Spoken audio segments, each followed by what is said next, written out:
Hey, it's those YouTube people. So what's up, YouTube? I see that nobody's here yet because I did this very last second. Let's go ahead and hit the dish button. And let's go ahead and play. We're going to make a thing that takes air in and makes bubblies. What would be the simplest way of doing this? So let's start with a circle. And boom. And smart dimension. And we're going to make this, most of them around 2 inches. So John Mack. So if we do 2-inch, what? 2 inches?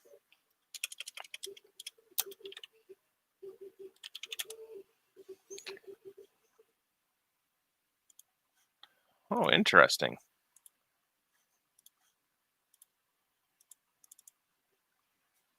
Interesting.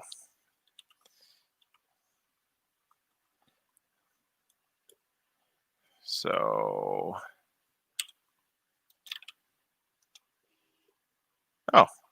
50.8 millimeters is 2 inches.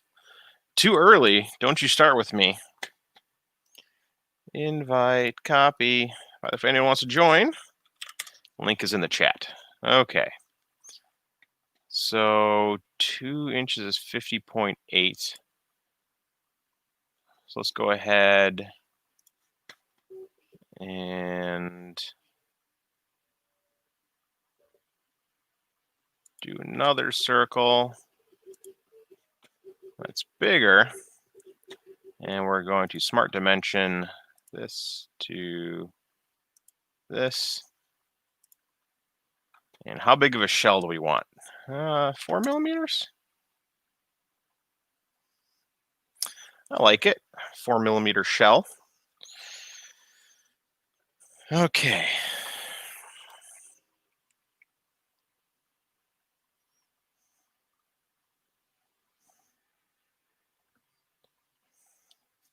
Ooh.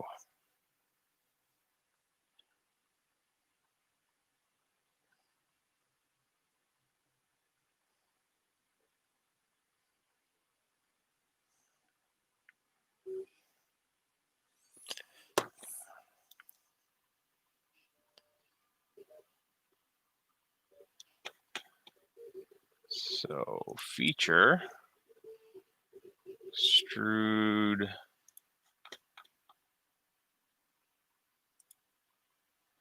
So that section will go 3 millimeters?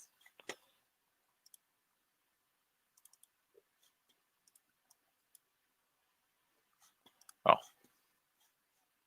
that's equal to, I'll go 3 millimeters. It's a good strong base. Boom. And then extrude.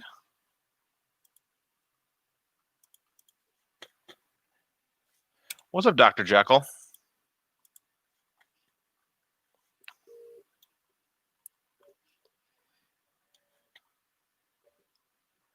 Okay, top plane and sketch and circle and smart dimension, the circle to this circle, 4 millimeters, and feature and extrude.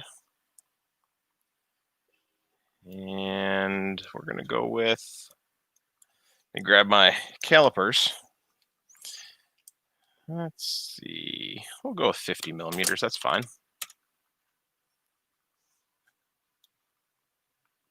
Oop, I don't want that section.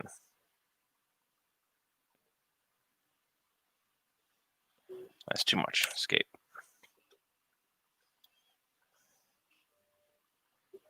So sketch And trim.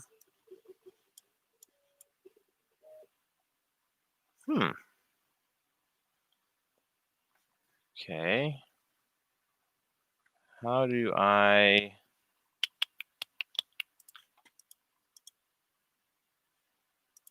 Oh, okay. Okay, so I just made one circle. And if I highlight this, and I do a convert,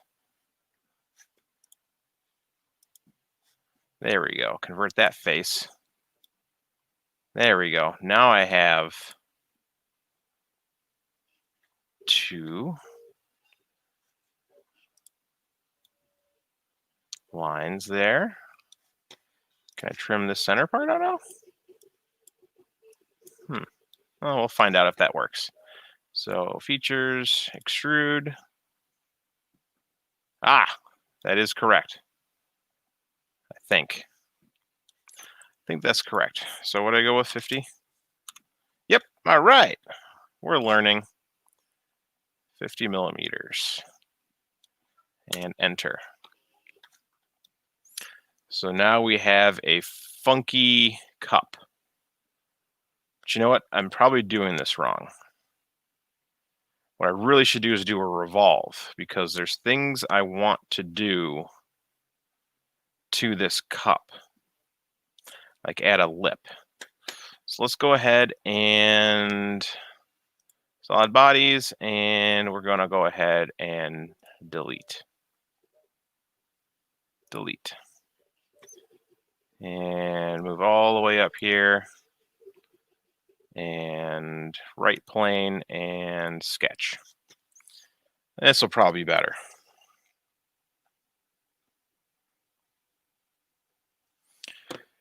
All right, could you change the quantity of probe points by G code? I believe you can send an N, so it'd be like a G29N5. I think that might work. Let's try this again. Let's do a line. Let's do a point and point and point. And again, these are all arbitrary.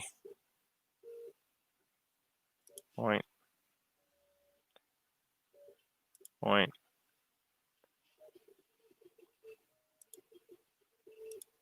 Okay, we made a general shape. So, smart dimension, this line will be 2 inch, tab, enter, 50.8. Between here and here is going to be 4 millimeters. Between here and here is going to be 3 millimeters. And this, yeah, we'll do 8 millimeters is fine. And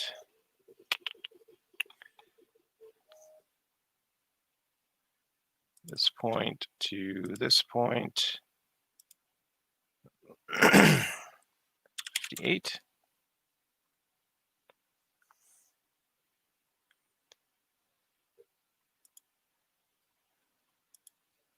The length of this line will be 50. Oh. Ooh, what happened here? Oh, that's right. I don't have this dimensioned, do I? Oh, I do have that dimensioned?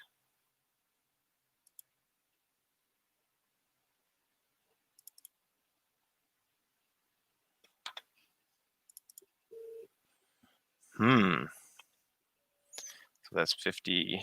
We'll do 40. There we go. Okay. 42.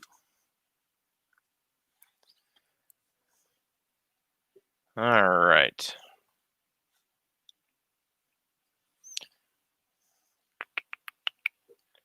So now we've created an object and properly dimensioned it. So normal, feature. Oh, we need to do something. Sketch, center line,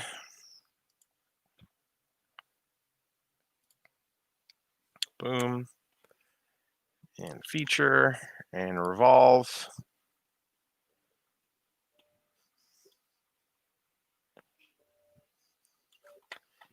And boom. All right. So we made a thing.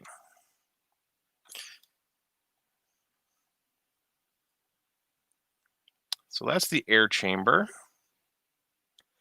Let's go ahead and top plane this. Normal to top plane.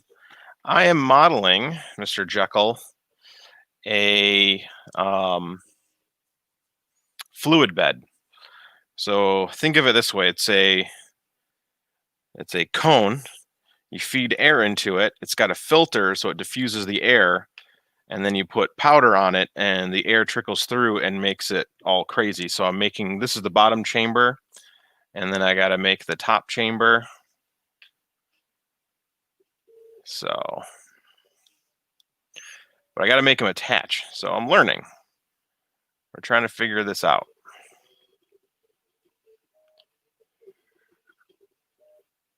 So let's see here.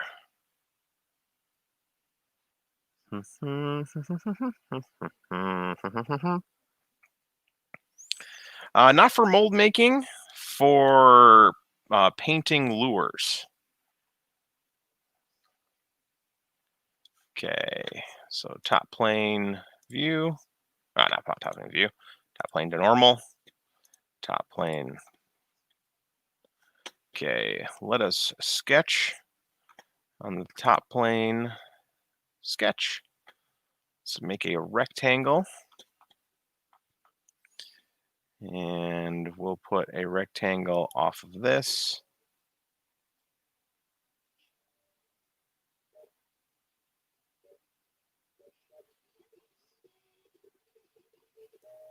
To this.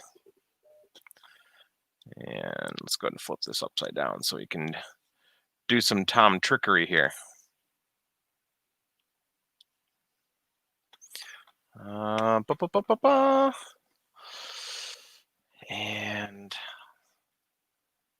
let's go ahead and rectangle's good.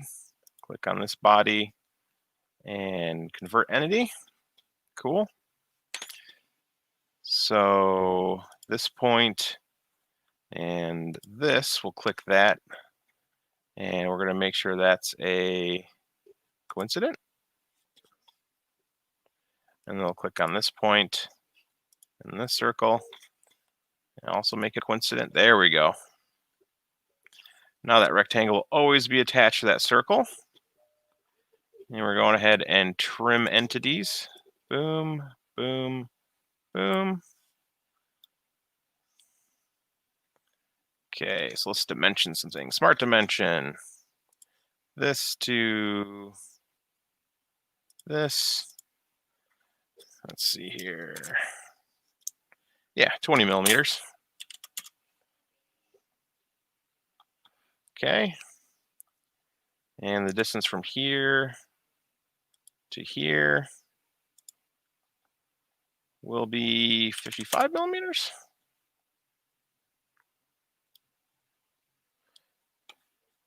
And ooh, escape. Let's delete that dimension. Dimension this, which is going to be 5 millimeters. And we'll dimension this here. And we're going to say equal to this dimension. There we go. What's up, Don fam?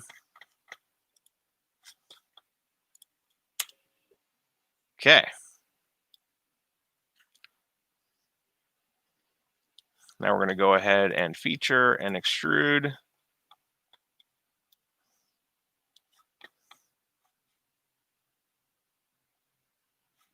From sketch plane merge results. Boom. Awesome. So I'm going to put a hole in here. I don't know the actual dimension. We're going to hole in here for an air regulator tube.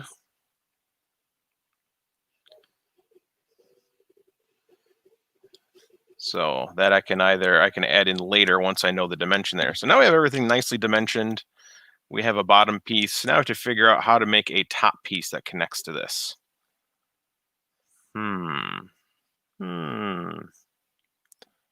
Interesting.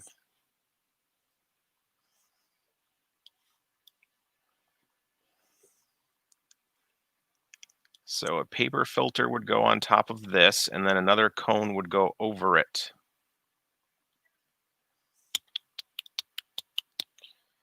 So we need another. Oh, that's the tough part. You need to be able to compress the paper filter.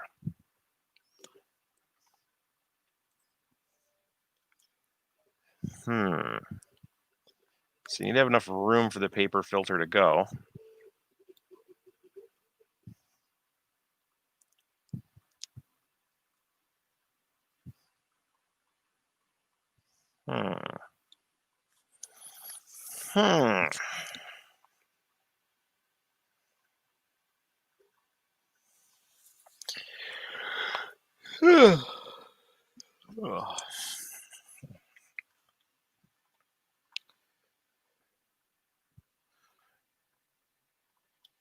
Yes. Well, I have an air regulator, and I don't know what. It's a plastic one. I just need to know what that dimension is. I believe it might be, but the end that goes into the machine might not be. It'll be here Wednesday. So I'm thinking I'm going to need screws to tighten this all down.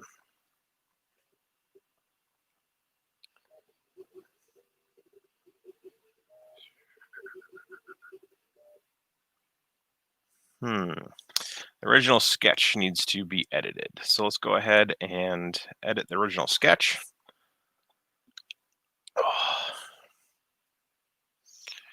And what I'm thinking is adding another object this way. That way I can embed some hex nuts into it. But would it be easier just making a circular pattern and leaving the sketch alone? That is a good question, folks. What's up, Marcel? By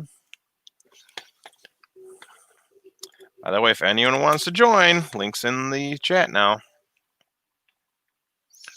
Ooh, this is tough. This is tough, folks. Because I want to be able to service this. Like, that's one of the big things, is being able to get in there and do stuff.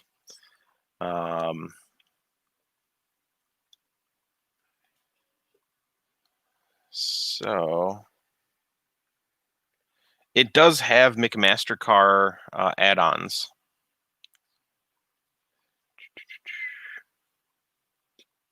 So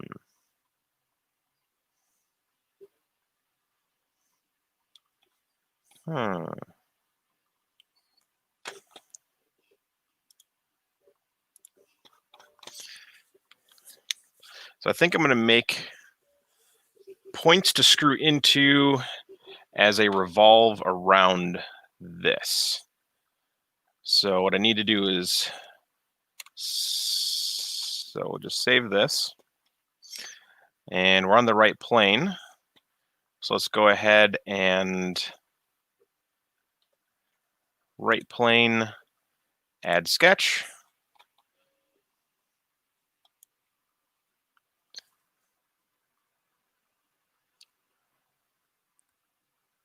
But is it from the right plane? It is an awesome feature. So what I want to do is add something that juts out, has an angled bottom underneath it, that has a screw hole, and then I can then add a hex nut or a square nut and screw that in. Hmm.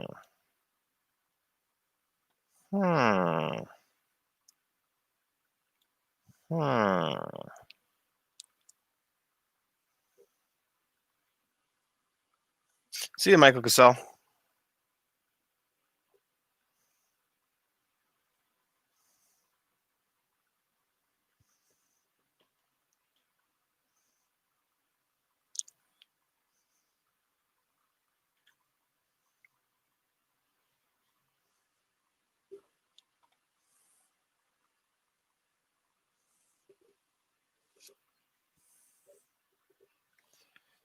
Okay. Let's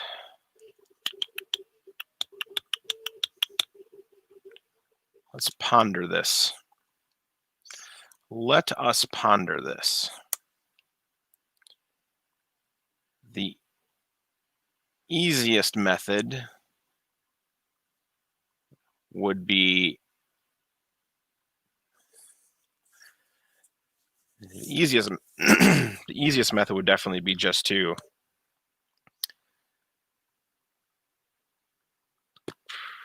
huh.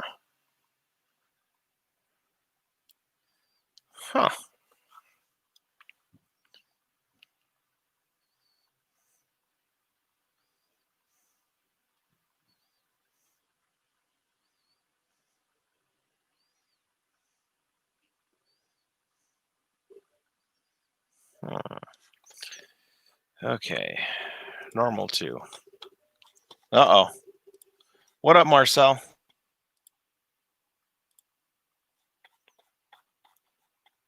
Howdy, howdy.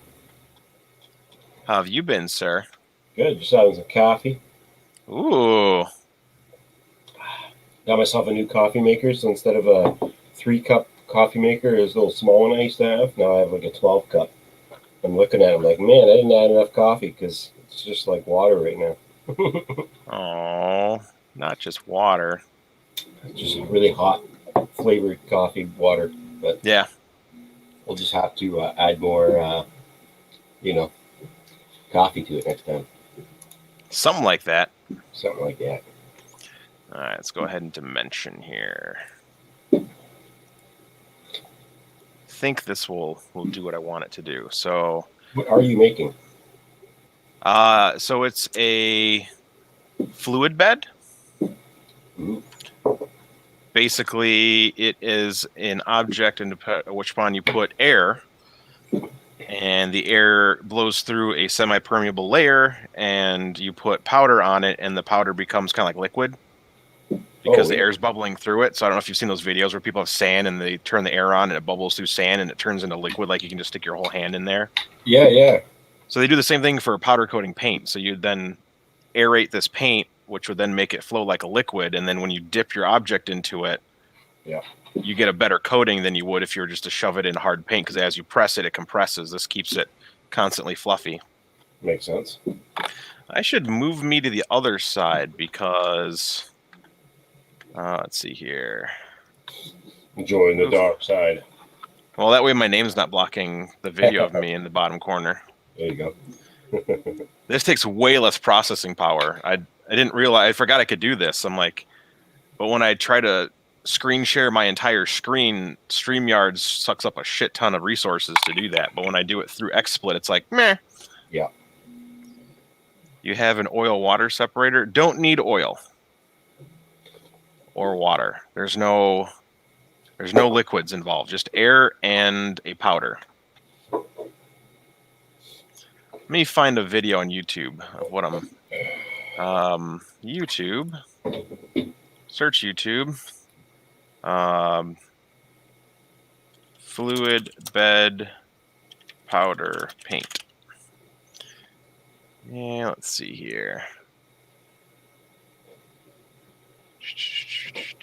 See if someone's got one. Yeah, here's a good video that has tests and stuff, so you can see what different permeable layers do. The compressor I'm using is actually a fish tank compressor. Interesting.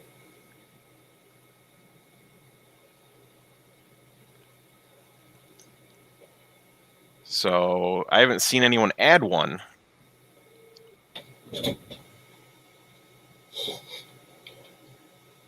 Whoop! No. There we go. So that's 5 millimeters. We'll do this to this point right here.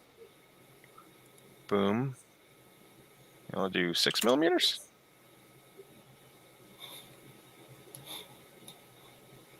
Yeah. So a lot of the guys are just using fish tank compressors and stuff like that. Yeah.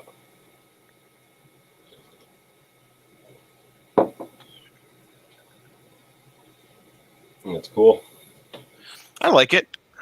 I've been customizing this little logo for the union here in Vancouver, the Ironworkers Union. They Yeah. have this little crest that I'm reinventing. So it's just like a Canada leaf with like a couple symbols and a couple wrenches in it and the letters. But something small for them for like a keychain and then for an emblem for their truck. Plus, they're going to be doing stickers for them. So, a big project. I approve of this message brought to you by Marcel.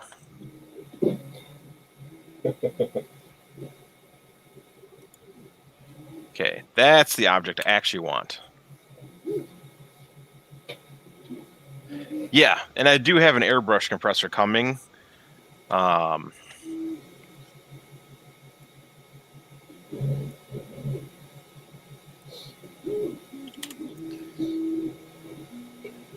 So all on the way.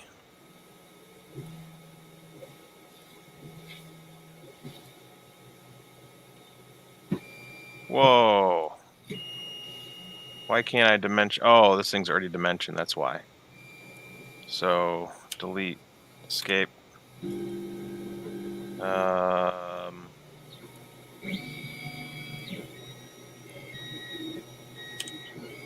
There we go. Smart dimension. This point to this point. And we want that to be maybe 5.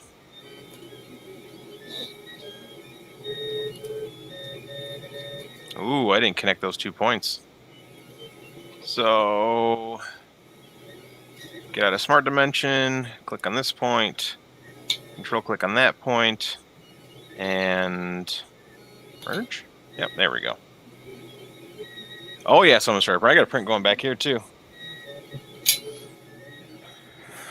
All right, that should work. The angles may be a little steep, so let's go ahead and go to 8 millimeters. That'll be easier to print. All right, because what I'll do is I'll put a slot in here, just slide in a square nut, and then put a hole straight through it. Nice. That way you can put another piece on top and then screw the top to the bottom real easily. Boom shakalaka. Yeah, my audio is probably going nuts right now. Sorry about that. It's not bad. There we go. That's way better, probably. Yeah. There's echo cancellation now and stereo audio. Mm-hmm. Didn't see that there before. There's a whole bunch of stuff now, man. You know what? What's 5 millimeters look like? Is that enough for fitting in a square nut and giving me room for... Oh, yeah. Plenty of room. And the head of a screw, I think, is 4 millimeters. Much less than that. Okay. Using some M3 screws. Okay. So that looks like it should work. Let's go ahead and hit that and then normalize to the right plane. Let's go ahead and draw a center line from here up. Boom, escape. Let's go ahead and do a revolve. I don't want a full revolve. I guess I could do a full revolve. It's not a big deal. That would make it easier for... It's wasting more material. No, that's fine, actually. Let's do that. Let's do a full revolve.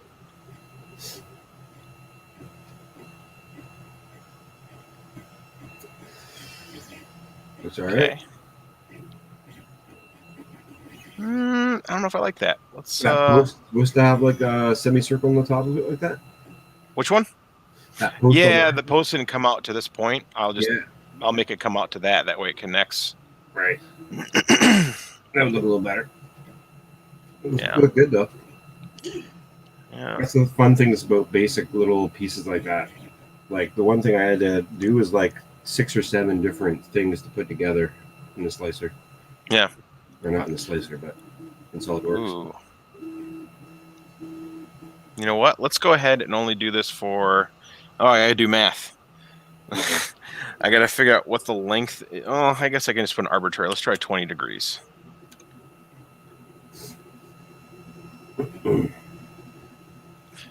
And instead of bind, we'll do mid-plane. That way it's centered on that. I like it. And let's not merge results. It's going to be its own object. And boom. So this should waste less material if I just make those and I put 3 of them on here. So if I do a pattern, linear pattern, no, I need to do what is that thing called? Not a linear pattern, but a cut, loft cut, boundary cut, fill, and maybe it isn't. No, it's not a linear pattern. Wraps with a closed sketch contour. No. Revolve. Where's the thing where I make copies around a circle? Make a pattern. Pattern, linear circular pattern. Okay. Instead of face, can I select the body? Oh, direction. Features revolve to. Oh, okay, direction. Direction is over that. Yep. Okay. And then I need 3. There we go. Look at that. Well, give me 3 of those for anchoring. What if I did 4? Does that look... 4 puts one there. Yeah. Which I don't want one there because that's where that piece should go. So 3 should hold it down. I don't see why not. Prototype number 1. Yep. So let's go ahead. Oh, wait, cancel. I should add the hole to these. So I should add the whole rest of the feature. Just printing in PLA. Yeah. Because it's the actual material won't get hot. Oh, okay. So force. Yeah, so yeah, it's just force, but I mean I'm printing it with a 4mm wall. And I'll probably use some like 50% infill. So it shouldn't have like, I'll probably print it with 4 walls and 30-40% infill. Yeah. And there shouldn't be a ton of pressure. The air should easily be able to go up. But I'll find out, you know. All right, so we need to cut a hole in there that goes all the way through. So let's go ahead and do a sketch and a circle. And that plane right there. And let's go ahead and... I'm 4 parts away of completing an order. I'm so stoked. That's awesome. The same print over and over and over and over. If I remember correctly, it should be 2.9mm. That is the outside of an actual 3mm M3 screw. Yep, 2.88, so 2.9. So we'll do 2.95. That's the radius. We need not the radius. We need the circumference, which would be Or we need the radius. That's the. Yeah. Okay. Yeah. I mean, if I'm you did making. diameter is the entire length between Yeah. end to end. I need to do half of 2.92, which is 1.46. Mhm. Yeah, 1.46. There we go. And enter. And we're going to go ahead and feature and extrude cut. And that's, yep, all the way through is fine. There's no damage in doing that.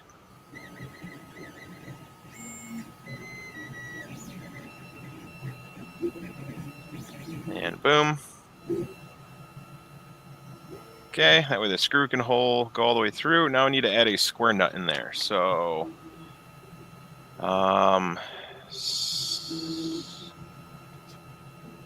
right plane.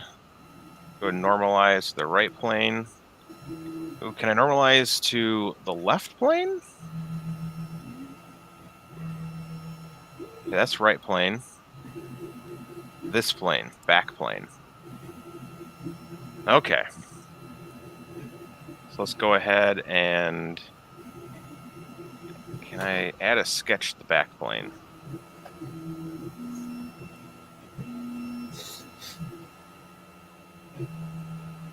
Hmm.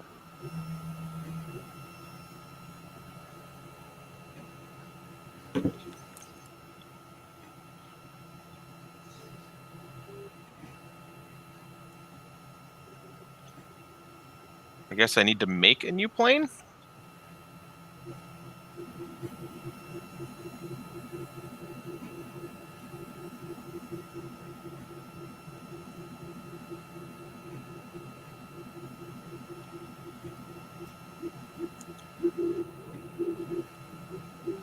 There we go. So there's a sketch plane that goes to the back. And can I then move that sketch plane? I'm learning.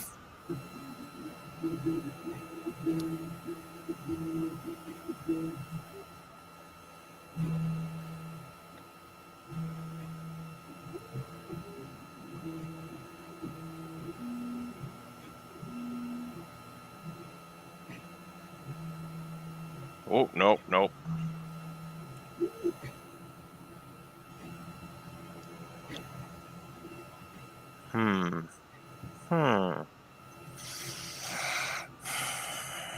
These are things that always trick me in.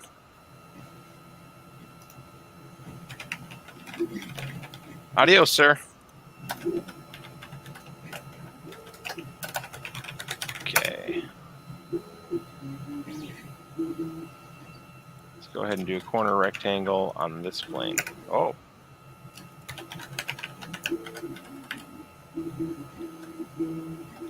Can I normal too? Oh, man. This is always so hard to do. Oh, that's all the way down here. All right. Escape. Escape. No. Discard changes and exit. Okay. Back plane. That's fine. New plane. First reference.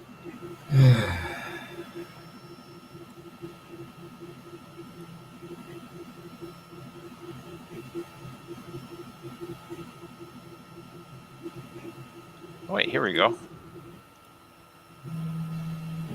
There's that. And then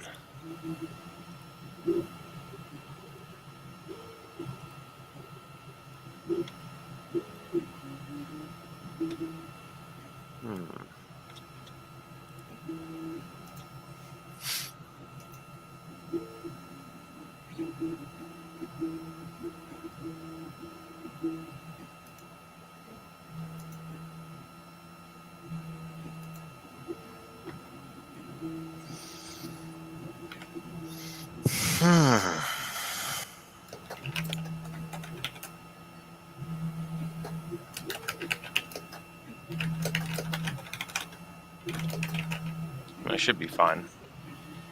I'll figure it out.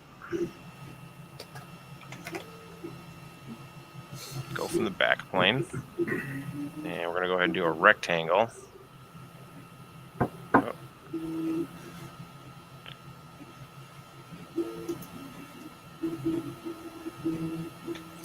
And dimension.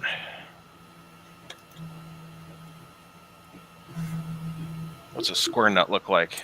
See you, Dr. Jekyll.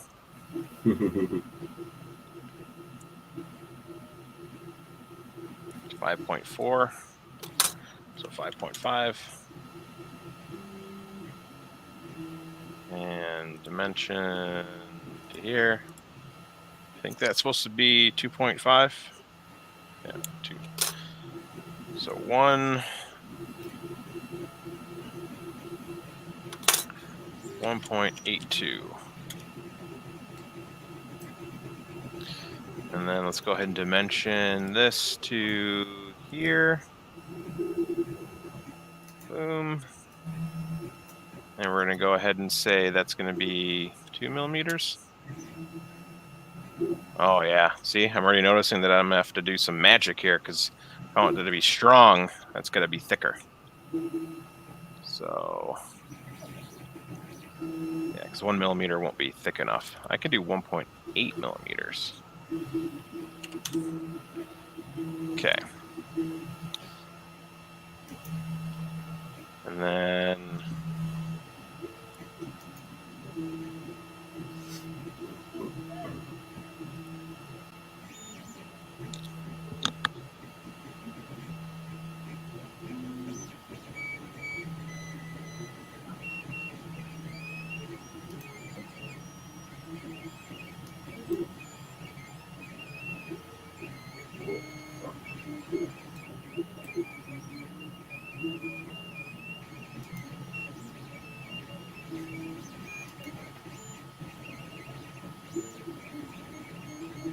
all right.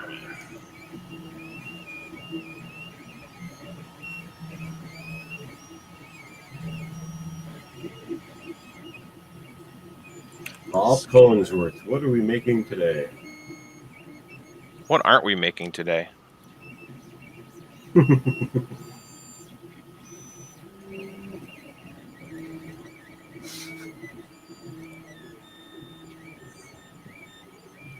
Escape. We need a center line.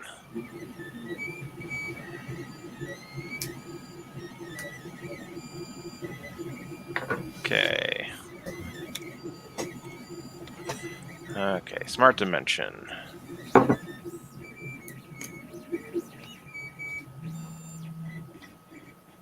Escape. Control Z. Control Z. Scroll. There we go. Smart dimension. This side to the center line. Boom. 2.25. There we go.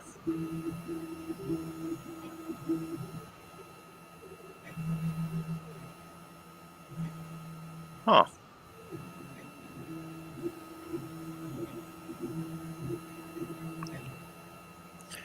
That should be centered. But, oh, wait, I might be off. View orientation, back. Oh. It is.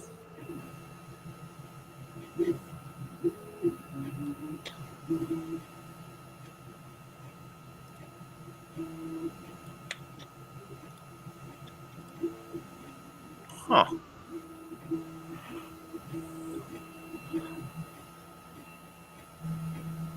Oh, wait, my math is off. My math is off. That's what it is.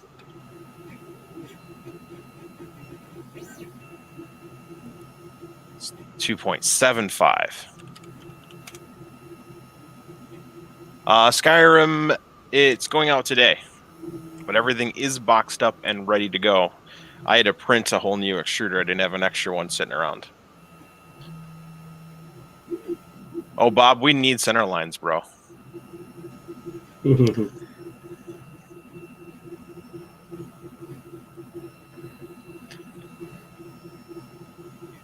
problem, Skyrim.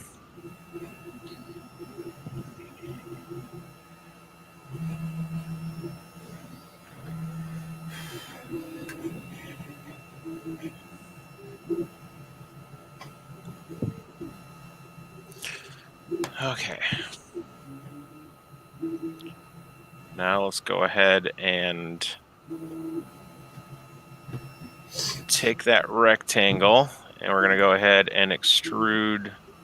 Oh, hold on. Yeah, okay. We can do an extrude cut.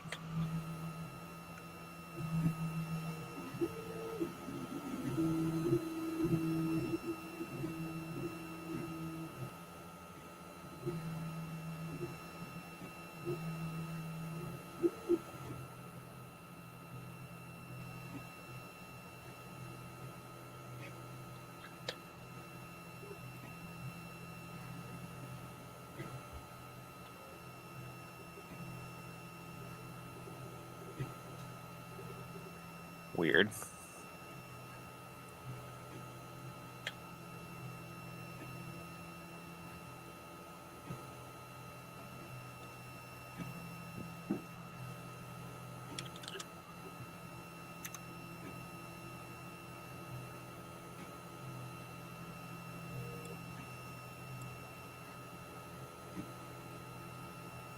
Okay, why isn't that working?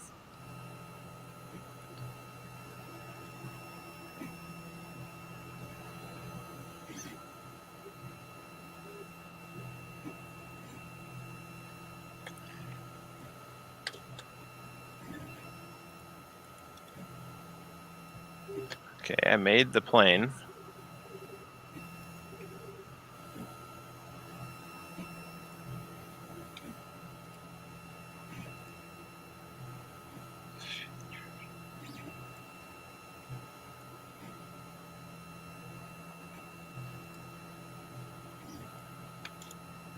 Okay, boom.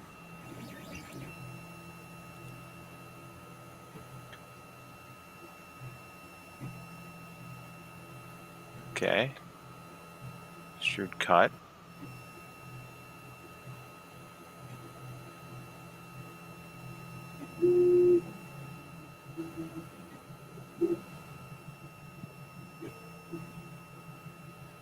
Come on. Why won't it do the thing? Thought I was doing it correctly. I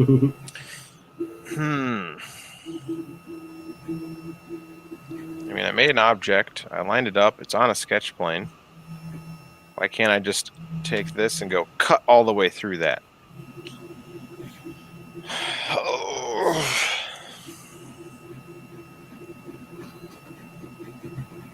The direction of extrusion must be specified through all.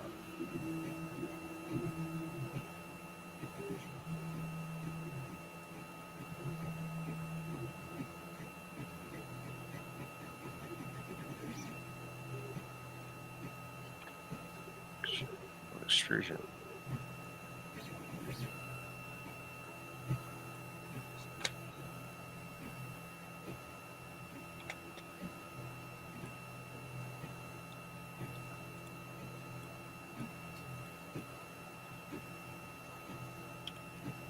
Direction.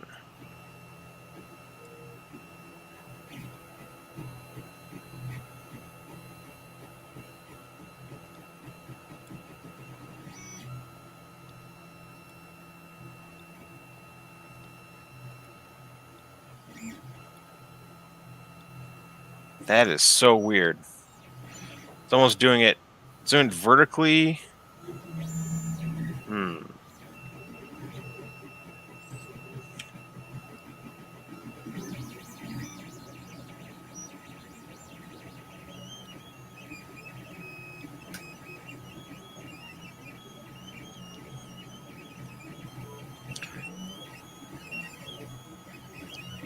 Sketch plane.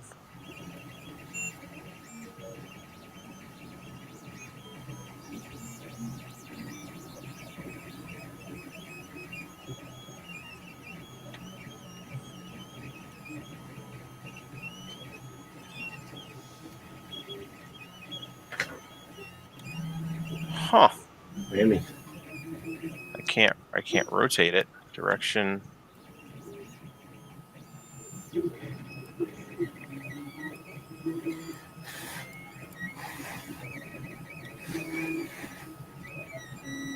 That's so weird.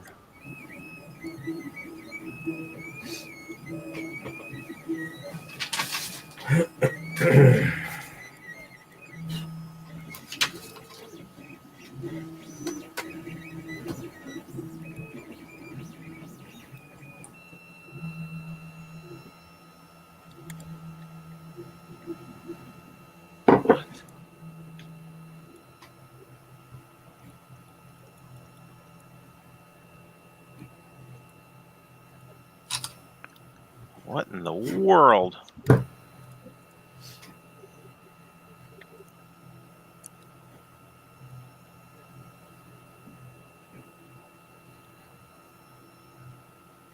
Yeah, it also won't extrude correctly. It's like, I want to go in some weird directions.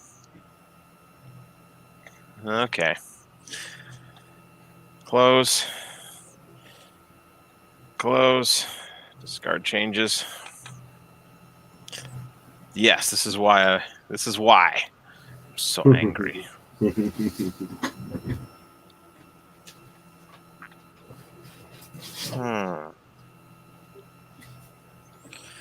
Man, Marcel, I am the confuzzled. What's up? Wait, can I make just like a tangent plane? Like to this? Can I just be like make plane tangent normal too? No.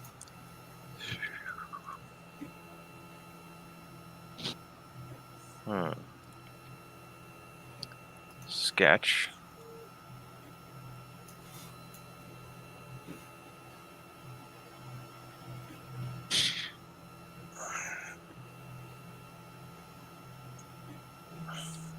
What are you trying to do with it?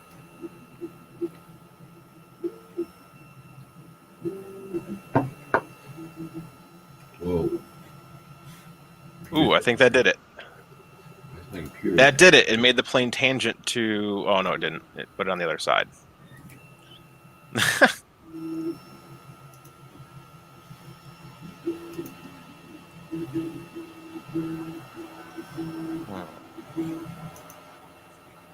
Escape.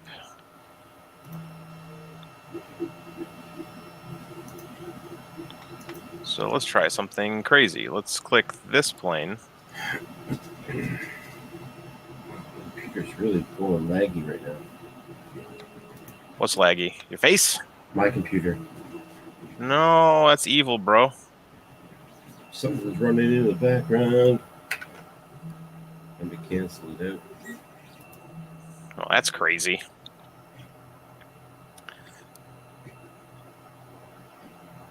System interrupts.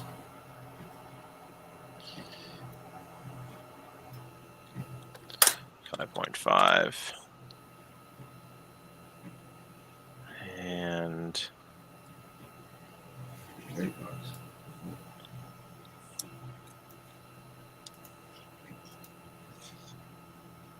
Hmm. 1.82.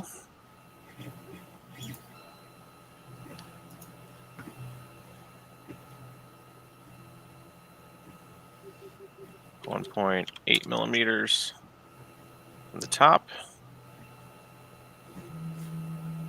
And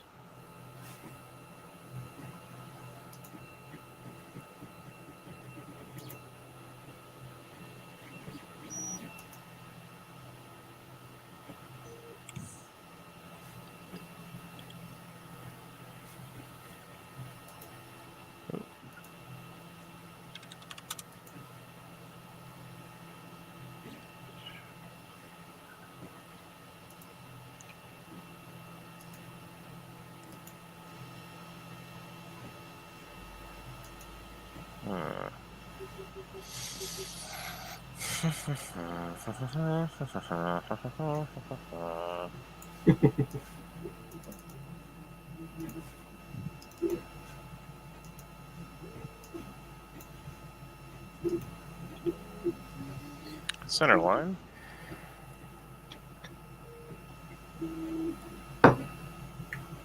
Oh. Smart dimension.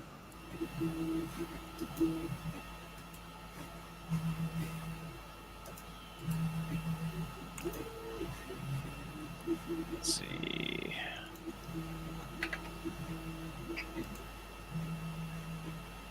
Oh, not properties. Get out of there.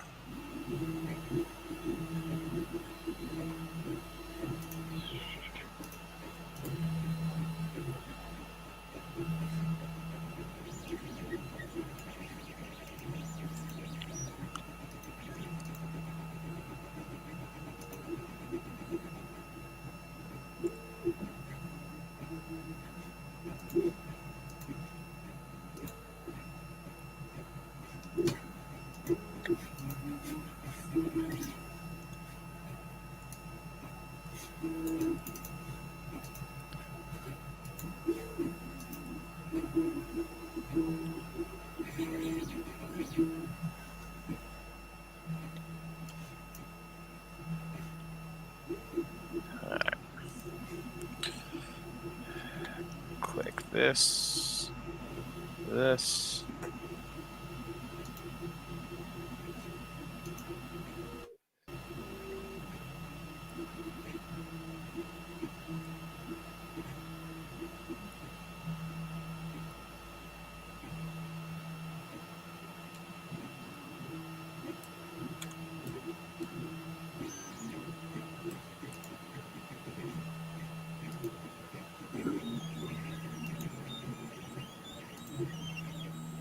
Huh.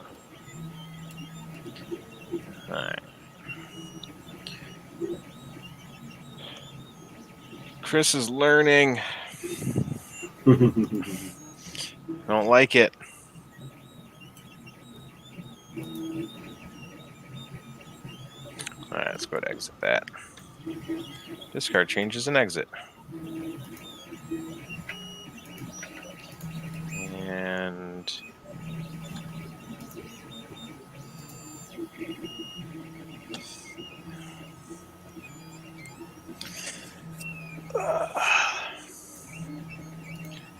features, press, rollback, appearance, chamfer fillet. Two.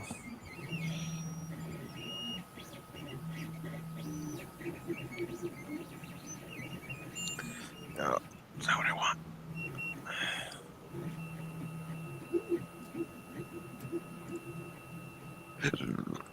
Excuse me.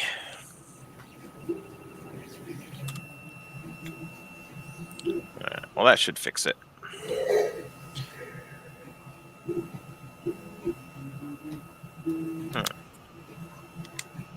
I want to be able to add a hole in there, but I don't know how to do it.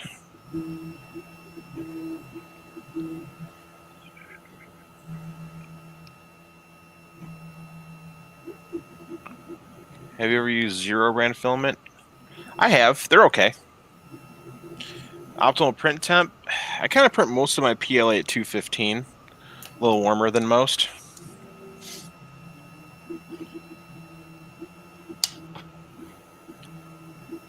Man, I'm just stuck on this one piece. I just want to sketch a rectangle on this face and cut into it.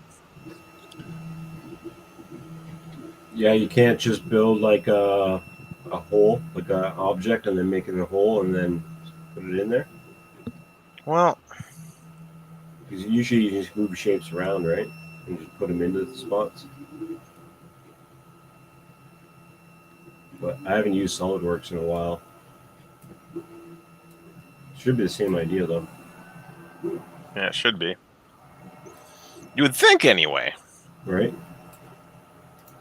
Fuck, I'm gonna start to sound like Justin every time I say that. Right? Oh, damn you, Justin. I'm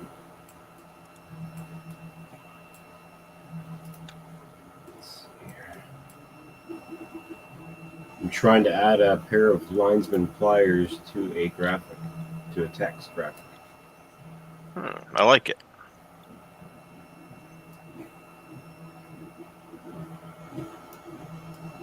Let's see here. That might work.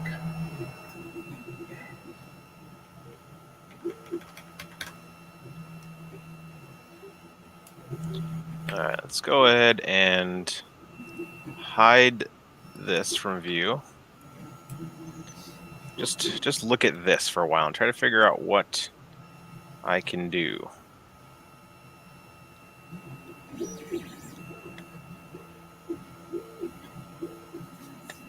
Okay, let's try doing this. Sketch from front plane.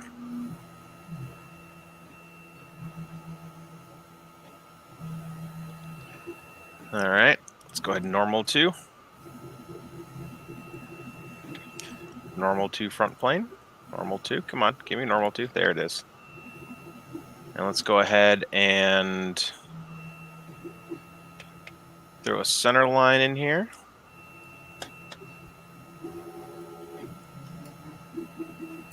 Okay. Escape. Front plane. Let's go ahead and... Oh, I am sketching on the front plane. Oh, well, no. There we go. Rectangle.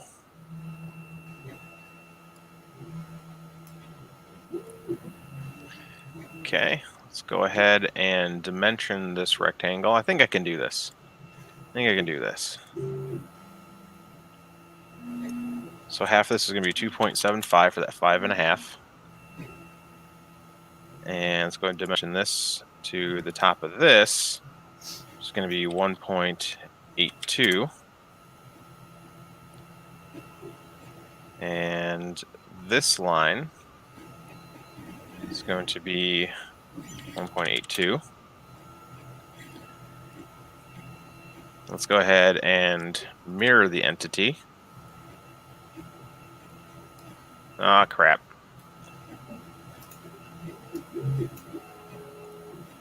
There we go. And then we're going to go ahead and trim this center line here. Okay. And then we're going to go ahead and feature an extrude cut. Okay, okay.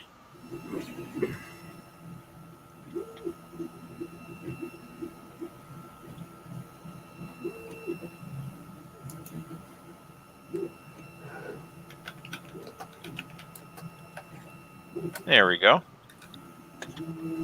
What's up, Llama? What's up, Warkocki? What are you trying to do here? Don't worry about it. Oh, I did it. You did it. I did it.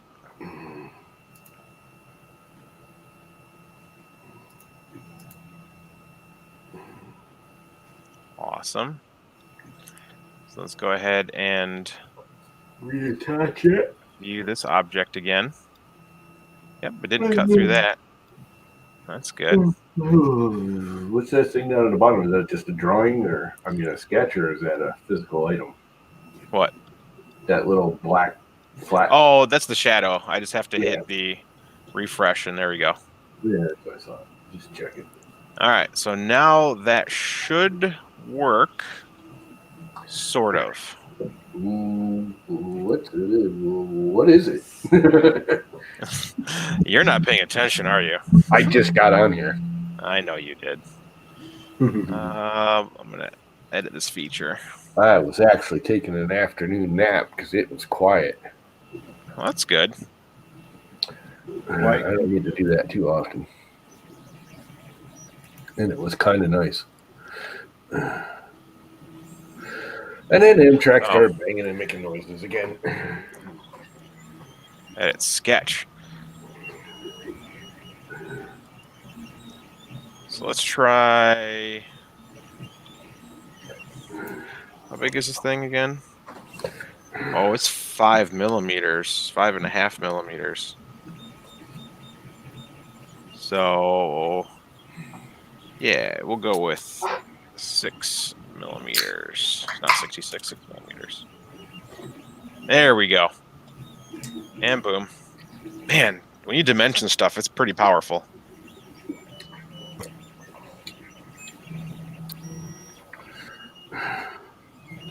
Oh, now that hole's off center. Oh, poop. Is it? It doesn't look like it is. It's not centered on the body. Edit sketch. Oh, I didn't even dimension it. So smart dimension. Boom. Yep, 2.92. That is correct. And from here to here is going to be 54 millimeters, I believe. Oh, no. 53.5. There we go. Boom.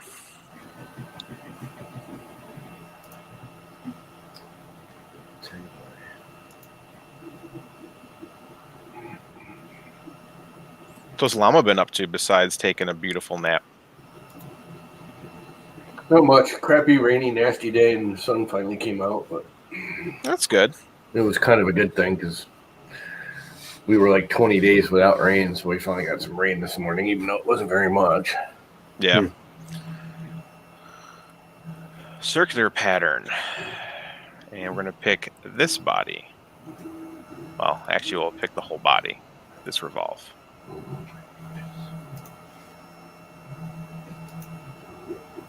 And direction will be over this, right? Right? Oh, direction. And we want 3 tab. There we go. And boom. No merging, right? Okay, good.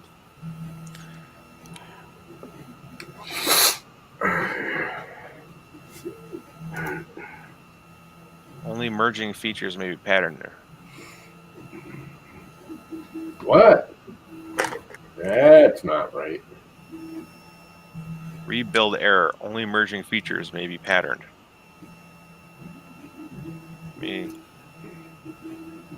Okay. Don't pattern the features, pattern the body. It's a separate body, right? Yeah. Direction is going to be this. Going to make 3. Features and faces. Bodies. Here we go. Bodies. And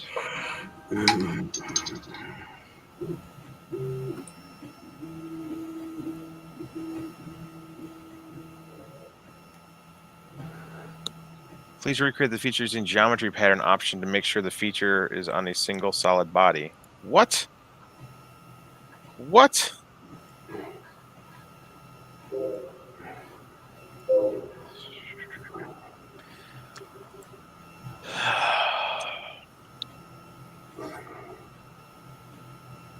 Something ain't making sense. Oh, you need a body pattern. Okay. Okay. So tools. Wait, linear pattern. How do we you need to use a body. Okay, how do I do the body pattern? See it, Bob. I don't get it. Something don't make ABS sense. Joel video. I had a shout out. What did I do wrong this time? He was talking. That's old. He did that like a week ago. He was talking about how you snort ABS down in your basement. Normal. No, actually, I think he was talking about how you're in the basement, and because Yeah. he was doing it, he did the enclosure video. Yep. And like you have a couple enclosures with vents on them and shit, or something along those lines. Features. Pattern So you mirror. were trying to pattern that tab, right? Yeah. So I'm trying to you should circular be able to pattern it. select the tab, do a body pattern.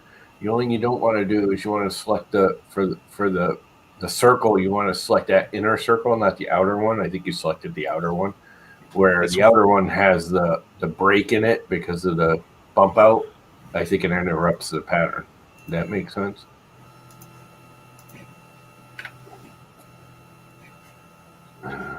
Nope. Bodies. You need to select the bodies in the circuit. I'm trying to select just the body. Oh. Well, that's the face.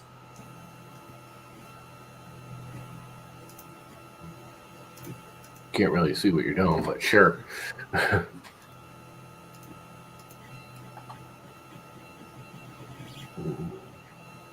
many does it default to? Like 1,000,000? Wait, I can do one of these? I set it too high. Under the faces, there's a checkbox. Oh, bodies. Oh, I'm a dummy head. So I checkbox bodies.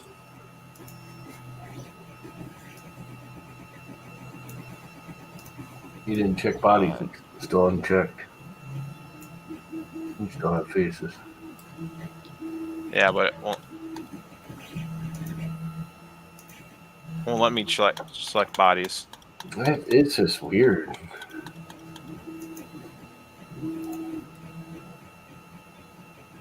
I don't know, man. In Fusion, it's like 2 seconds and I'm done. Invalid feature for patterning.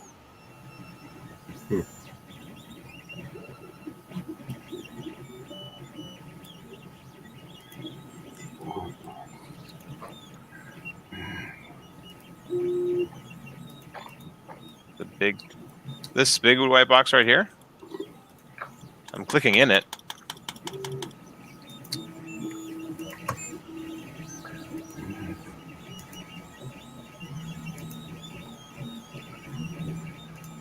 Let's remove that. Click on this. Can I? Still won't let me do it. Oh, wait. It finally let me do it.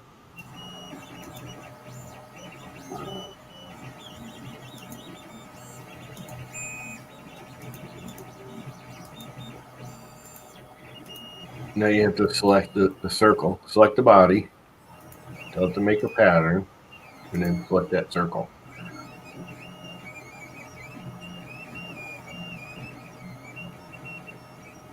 What the hell is that squeaky noise?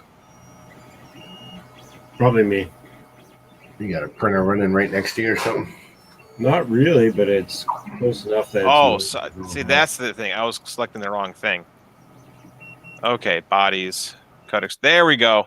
Thanks, Andrew. I was selecting the wrong thing. Oh, see, this is why I learn. Oh, there it is. I did it. Yeah, you did. Andrew's the best. Okay. I didn't see anything, but I haven't really been paying attention, so I should probably save this. Save. Yeah, and let's go ahead and call this thing something. Fluid bed. Fluid bed, huh? So that's where you go to bed and you stuff all your fluids when you're done spanking? Correct. No, so fluid bed is... so this is a container here. You'd have an air compressor that pushes air through a valve that you can adjust. So you can adjust how much air comes in. The air comes in, there'll be a semi-permeable layer here, so like a filter of some sort. And there's another container on top, and that air penetrates the thin membrane, and it makes like sand or any type of like powder material turn into a fluid because it's bubbling air through it, and actually like acts more like a liquid than it does a like powder. I'm trying to make one. So you're making Mister. Sort of, yeah. I'm basically making something. For what? You tweeted it to us. Okay, let me look at the... Yeah, because I just happened to see this in our feed. One of our scientists... Oh! Look at that. Hackaday. Fluidized bedded for powder coating. Yeah, I've seen these made out of PVC. I just wanted to not use PVC.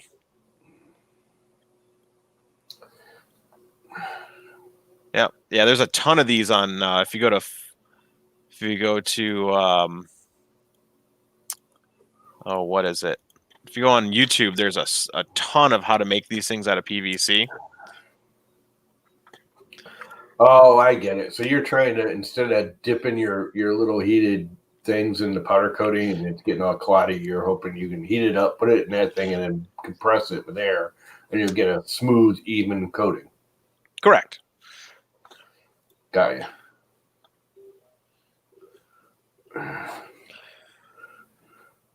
Yeah, Andrew, I'll have to dig into it a little bit more. This one is based off some of the crazy ones I've seen on YouTube, where they just use PVC pipe and a piece of paper, so you can powder coat your parts nicer. Because they're $120 for the pre-made ones. That's insane. Or for like $30, you can build them out of PVC, or I can 3D print most of it, and I have all the bolts and screws and nuts and stuff and paper. And the only thing I'd have to buy is air compressor, which was $8, and the regulator, which was $6 for 10 of them. What do you use, like a coffee filter paper? You could use coffee filter, but there's a guy who tested them. They're not evenly made. So like like if you look at the actual coffee filter under light, it's patchy. Some areas are thicker and lighter. Yeah. What he found worked best was grocery bag material or 30-pound white paper. Regular You old just cut it white into paper? a circle. I didn't think white paper would let enough through. Yeah, well, you don't need a lot. You just need it to come through. But that's how all the ones, like the commercial ones you buy for 3D printing, or not for 3D, for fishing, is they just use a paper filter. So, and I'm not going to spend $120. Plus, it's just another fun project. I'm starting a new YouTube channel called The Angry Outdoorsman, where I do like this outdoor fishing stuff.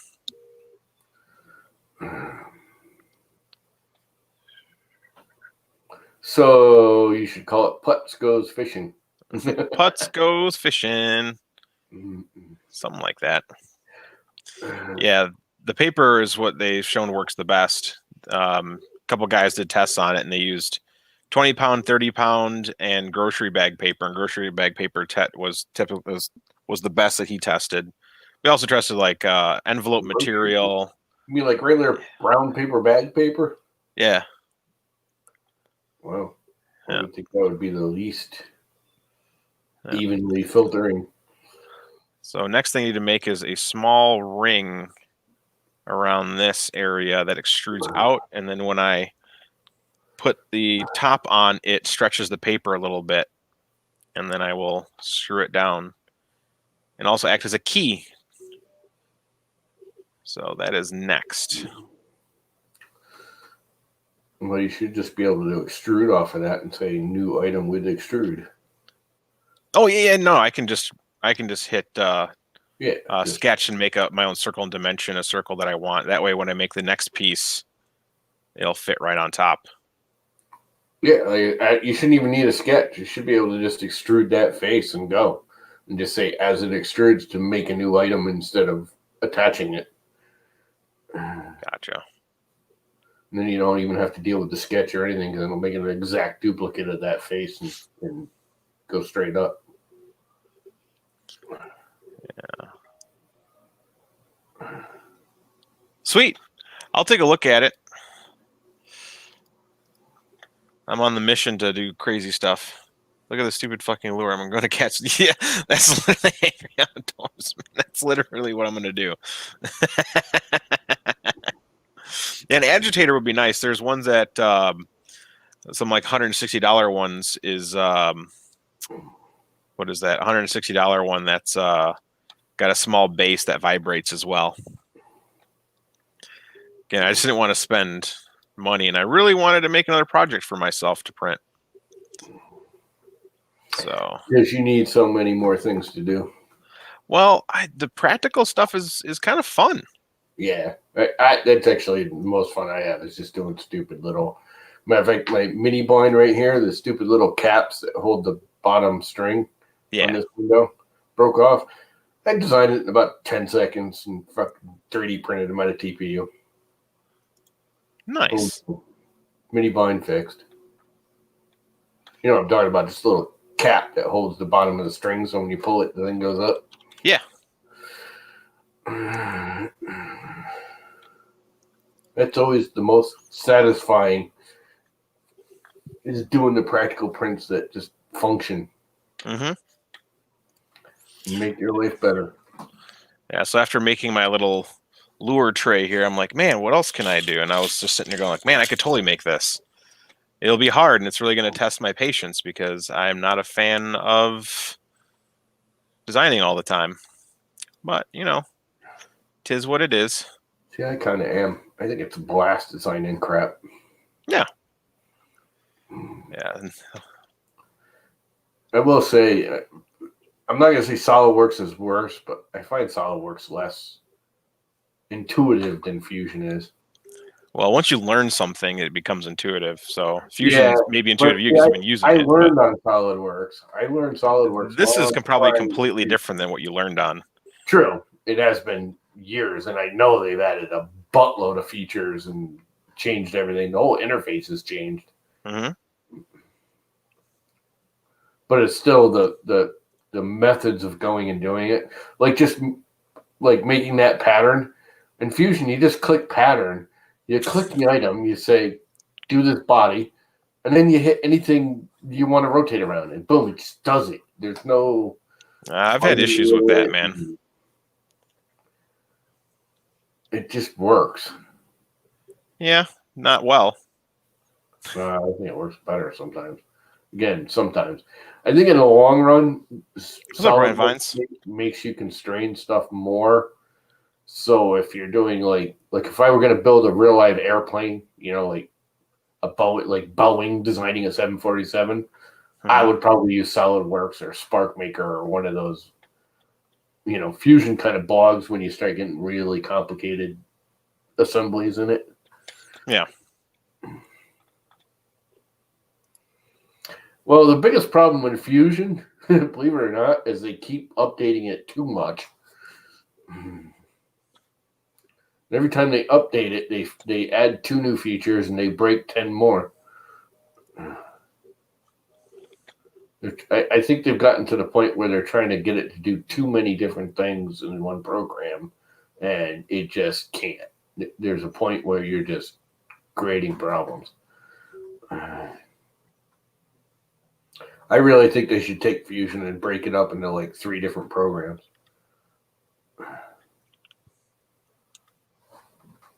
Make them all interchangeable, interusable, interconnectable, whatever, but not to have them all in one program.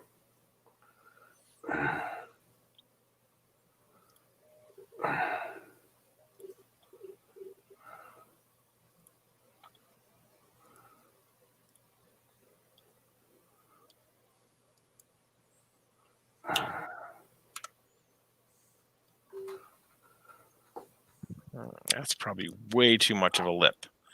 So we're going to go ahead and go with, so if I do 2.2 millimeters, 0.6, we'll do 0.8.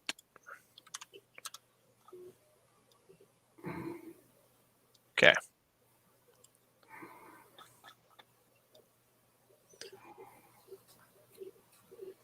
There we go.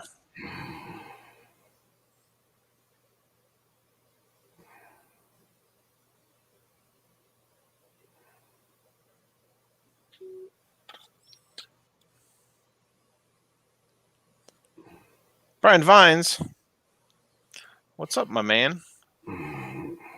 So this should be the bottom piece all done. So I'll put a piece of paper that goes around the whole edge. Put the top piece on, and it'll fit right in this groove. It'll stretch the paper a little bit. I need to connect that. If you back angle the outer edge of that groove, when you clamp down, it'll auto tighten the paper. That makes sense. Oh, if I made like a countersink, like I angle this upward. Just a chamfer on the back on the outer edge. So as it pushes down, it stretches the paper out at an angle. Yeah. Yeah, I just want a good seal. So if I add that little lip right here, I think that'll be a better seal when I clamp down on it. It's the same thing. You're just making it so it tensions it as it seals. Yeah.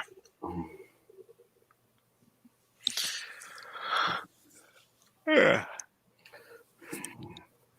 the only thing else is that might actually, if you leave it too sharp. Well, I'm going to round the ends. I was going to say it might cut the paper when it clamps. Yeah. Yeah, I'll make a die based on the outside edge to put in there. Or make a little TPU ring seal. That's actually not a bad idea. Do a cut in there and add a TPU ring that I can replace. Yep. That lip you just made, just double it, have it cut into the existing one, cut into your top cap. And that way when you clamp it down, it squishes a little and seals it. Brian Vines, I am making a fluid bed for powder coating. Okay. Let me hit the invite button. If anyone else wants to join, as I do stupid stuff online. So yeah, could make a TPU ring. A pretty cool idea you're doing. I'd like to I should have it, just for curiosity now. I kind of want to see one that's pre-designed to see how they operate it. Because where you're blowing air in, I'm assuming that flat space you're going to make some kind of a attachment or something for. Yeah, TPU ring, and that's easy enough to make. Right. And the scale's actually, this is only 2 inches around. That's something you can always, because even with SolidWorks, you can go back in time and make that later. Yeah. Yeah. It looks huge, but it's only that big. Well, my screen's really hard to see. Hey, what's up, Marcel? Where the hell did he come from? No. He's been here. He's been here. I had to make a fresh pot of coffee, which means I had to grind a bunch of new beans pick a number 2. I'm really kind of depressed with coffee. I had to go out and buy super cheapo coffee because I'm trying to save money. And it's really not very good. My buddy's wife works at Starbucks, so I get Starbucks. Oh, that's amazing. All the time. Yeah. For you. Not my favorite coffee, but free is free. I used to take Starbucks coffee, and I like Starbucks coffee once in a while. I'm one of those that likes variety. Like, I could have a ultra cheapo cup of, no-name department store brand coffee one day, and Starbucks the next, and I'm happy having the variety. Totally. So I'll often take like Starbucks because I find Starbucks a little overburnt tasting, and mix it with like cheap crap Folgers or something. Yeah. Gobble the creamer. I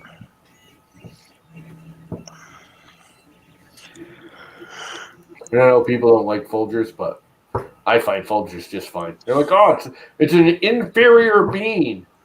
I don't know. What makes it inferior? Yeah. It's fine to me. Well, the aromatic properties of the... Yeah. I put it in freaking hot water, and it soaks, and it makes coffee. Yeah. It's good to me. That makes it good coffee. Oh, God, shut up. It's like 5 times a day, and it's just, hey, thank you for voting for... Okay. Like, I haven't voted yet. Why are you thanking me for voting for someone, and how do you know I'm going to vote for him? You're going to make me not want to vote for him by harassing me. Yep. Go away. It's true. The best way to win my vote, if you were a political opponent of someone I didn't like, is to go, I'm going to make it so the next election, they can't do political calls on your phones. I'll be like, that's the guy I want. But I also want to eat live children. Whatever. Whatever. Just don't call me. I don't care. You can go eat live children. Just don't call me about it. Won't make my phone ring when I don't want to hear it.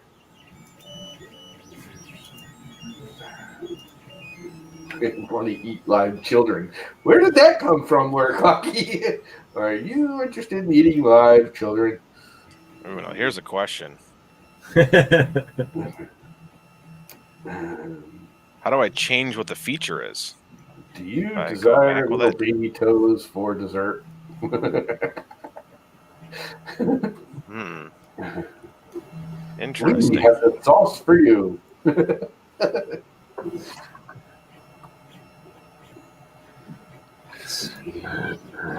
Color. I want to change that boss extrude to a different feature. Edit feature.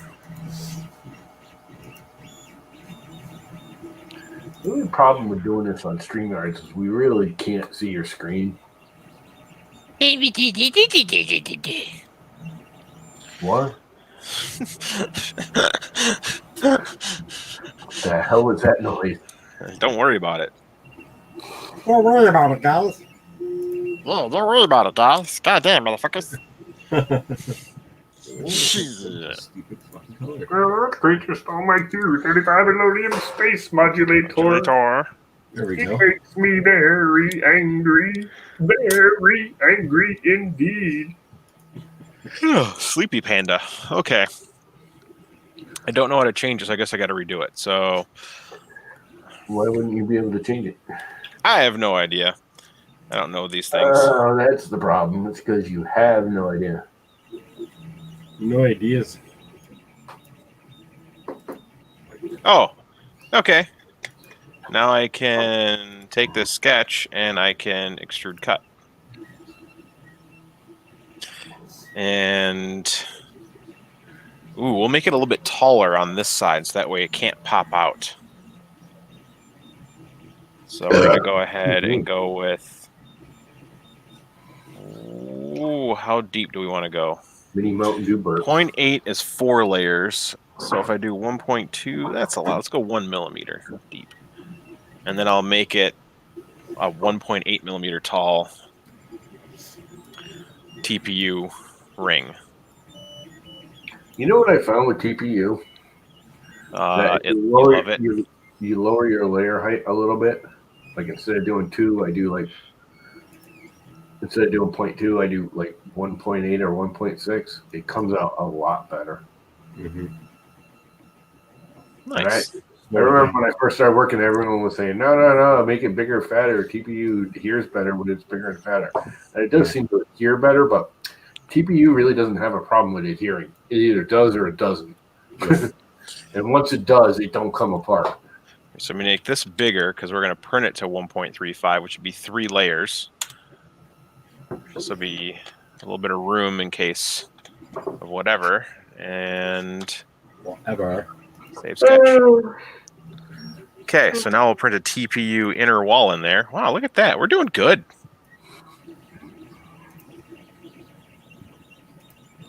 TPU will hang out. I'll glue. I can glue it in place, or I can keep it replaceable. See you, Brian Vines. Peace out. And then the top piece will go on, and then you. But I believe I did something wrong. So let's go ahead and look at the first revolve. And we're going to edit the sketch. And I did. This is too much. This needs to be 30. You can make the whole thing tiny.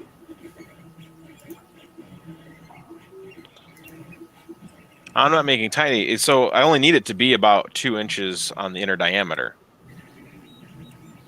So 60 millimeters is 2.3 inches. Yeah, I was going to say 100 millimeters is 4 inches. Yeah. Thereabouts. It's not exact. But. So the bigger I make this thing, the more powder I have to keep adding to it. Like I just want to put a little bit of powder in there.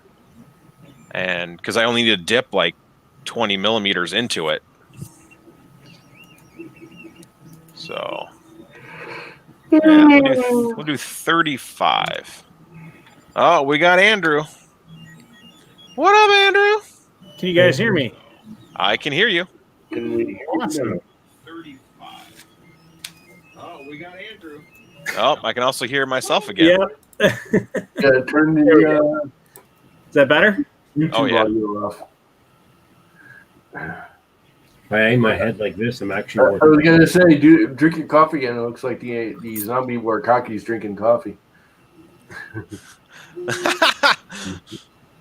All right. Hi, guys. Anti-cut does not intersect the model. Good voice for it. Hi guys. I am zombie Warkocki. I drink my coffee under my beard. Oh man, that messed up a whole bunch of things when I did that. Yep. I lost my hole through there. I lost my You based it on the center item instead of the actual item you were punching the hole through. So all you gotta do is reset your dimensions. yeah.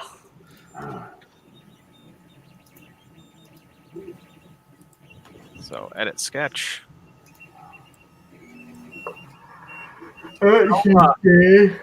How large are you making this thing? Not very big. I hope the top cone to have the inner diameter of about 2 inches. 50 millimeters. So an interesting thing about fluidizers is that they actually like to be larger than smaller. Correct. So most of the interesting interactions of fluids, I actually studied fluid dynamics. So there's a lot of really cool things that go on with this. The larger the surface area that the fluidized bed has to work with, the more uniform the mixing of the powders is going to happen. The more fluid that you're actually going to get said powder in that fluidizer. In the Hackaday article, that project, I actually talk about a lot of this. So you can use that as a resource for you guys when you're moving on and designing your 3D printable version. I included the SolidWorks files for mine. Everything is actually 3D printable. I use PVC, but I actually designed the PVC parts so you could actually 3D print that union as a 3D printable union and just screw it together. So that's one of those other things. The thing that you might want to look into with your membrane is the contact pressure between the membrane and your underside part. A TPU seal would be do really well for you. Do some minor calculations on what your compressor is going to be able to output. I'm assuming you're using some sort of air pump from it's an aquarium tank. Yeah, aquarium tank. Yeah, so those output about 1 to 1.5 psi. On the larger scale of things, right, with the larger sheet of paper, you can get 6, 7, 8, 9 pounds of pressure against a small disc. Yeah. So you actually have to have pretty high clamping pressure to keep that paper from bowing upwards and popping out. So on the smaller side, it'll work out really well. But the other issue you have there is that you're not going to get a uniform, if you will, a uniform flow through the powder column, and you're going to get bumping. So that's one thing you're going to want to watch out for. You'll find that the powder will build up pressure underneath, and then it'll let out a big old bubble. They call it volcanoing in the videos I was watching. Yeah, so that's where an agitator comes in really handy. If you see, I think I even posted some videos on mine with the agitator turned on, the bubbling goes down drastically and the entire volume of the fluid fills up pretty large. And that's what you want in a fluidizer, ideally, right? Yeah, because the one I'm basing this off of is the one that they use for fishing lures, and they're all using just like standard 2-inch PVC piping. Yeah. And it works for them because I'm only dipping a part that is, hold on, let me put me on main. I mean, this is what I'm dipping. Yeah, this is something this small. big. Yeah. So the edges don't have to be perfect. And in the video, it seemed like the guy who compared the stuff, he was just using the same thing. They just glued a whole bunch of PVC, plug thing. It has a regulator so they can, put the correct amount of pressure. And they just, start slow, watch it once they're bubbling. They shake it to get it started. Once it gets started, it was going good. And they just dipped it and they're done. So it doesn't have to be perfect. Okay. It just has to be adequate. And I feel that like being able to 3D print this is just like a fun project. Sure. And trial and error. It's like, hey, you never know. Yeah, it's cool stuff. If it don't work the first time, you can print another. Yeah. I happened to see you guys, talking about it. And I was like, hey, I made one of these. Are you dipping? So what are you dipping in yours? 'Cause I know yours was a little bit bigger. Yeah. So I was actually using it for like iron pipe fittings. Okay. It's just one of those things where, sometimes people like the decorative iron pipe look, right? Yeah. For furniture and stuff. So I did it for iron pipe, like the coatings of that. So larger parts that don't fit in smaller PVC pipes. Yeah. So this is we're using ProTech. Okay. Cool. So if you want to probably save some money, you can go to Prismatic Powders and you can buy bulk powder coating, like $2, $3, $4 a pound. And Prismatic. Prismatic Powders is the name of the company. They have every color you could ever imagine, and you can buy it in the pound. Do you really need a pound? Why can't I spell the word? Oh, prismatic. Okay. Prismaticpowders.com. Okay, that didn't work either. Oh, I didn't put the A in there. There it is, Prismatic Powders. 6,500 powder coating colors. Holy cow, for cars? Yeah, it's the same stuff. All powder coating is pretty much created equally. There's different additives. I actually even talk about some of those additives in that Hackaday article too. Nice. So you can, if you're, ever concerned about, what you're using, you can look it up. But yeah, most of them are all, very standard. You can get different ones for different temperature sets, different sheens. So now to figure out what these colors go to, because this is just called green pumpkin, which is a lure color. Mm-hmm. Figure out what that is in real life. Oh, what that is in their term, like, is it dark green? Is it signal green? Is it green dot? I don't know if they call it. Maybe they even do call it green pumpkin. Because this company, CSI Paint Component Systems, the ones who makes this stuff, and they're a huge corporation that makes powder paint. Yeah, it's actually pretty cheap. If I go to Lure Parts online and I go to their powder section, they have two options. They got the expensive stuff, Shop by Components, and epoxies, top coats, and paints, paint supplies, and there it is, powders. And so their stamina powder is, let's see, if I pick green pumpkin and a 1 pound, so it's $25 for a pound of their cheapest stuff, which would cover more lures I'd ever probably make in my lifetime. That's the only downfall with the small scale stuff, is like a little bit goes a long way for sure. You could start a little Etsy store and sell a buttload of them. Well, I already have people that are bugging me. They're like, "Can you do this? Can you do this?" I'm like, "I can. I just need the stuff." Because the thing is, like, they have glitter powders that I can add, so I can make my own combinations of this and glitter, which is just specialized to the market. That, like, so the one I'm doing, fact, all glitter in a like craft store, hobby store is made out of most of the time PETG or polyester, copolyesters. So you can actually mix that directly into your powder coating. A lot of those ones that are will burn because the temperature I need to get to is 350 Fahrenheit. So you want the ones that are mica, or the ones that are typically used for for lure making. Because the other option I'm using this glitter for is eventually I'll do lure pours. So I'm going to use what's that plastic called? They have a special plastic that basically you heat it and then it begins the crystalline process once it gets to past 400 degrees Fahrenheit. And then it turns into that soft lure plastic. But you also add that glitter to that. So it's used for both things, and it won't melt. Like, there's a guy who experimented using craft glitter, and he had to use the ones that were made with mica. Because when he used the ones that were just like your regular glitter, they were mylar or plastic, they would just burn into blackness when they were heated to that temp. Huh? That might be cool. Little black spots. Oh yeah, there's actually black flake. That's a lure color. So something black flake. So red, watermelon red black flake or green pumpkin black flake. So that is the downfall. There's so many color options. Like I want chartreuse gold flake. I want gold flake. I just want it to be shiny and work. And this beer is up here. What's up, Dan? Internet killer. Did you get your test results back, Dan? Is it okay for you to go back to having coitus?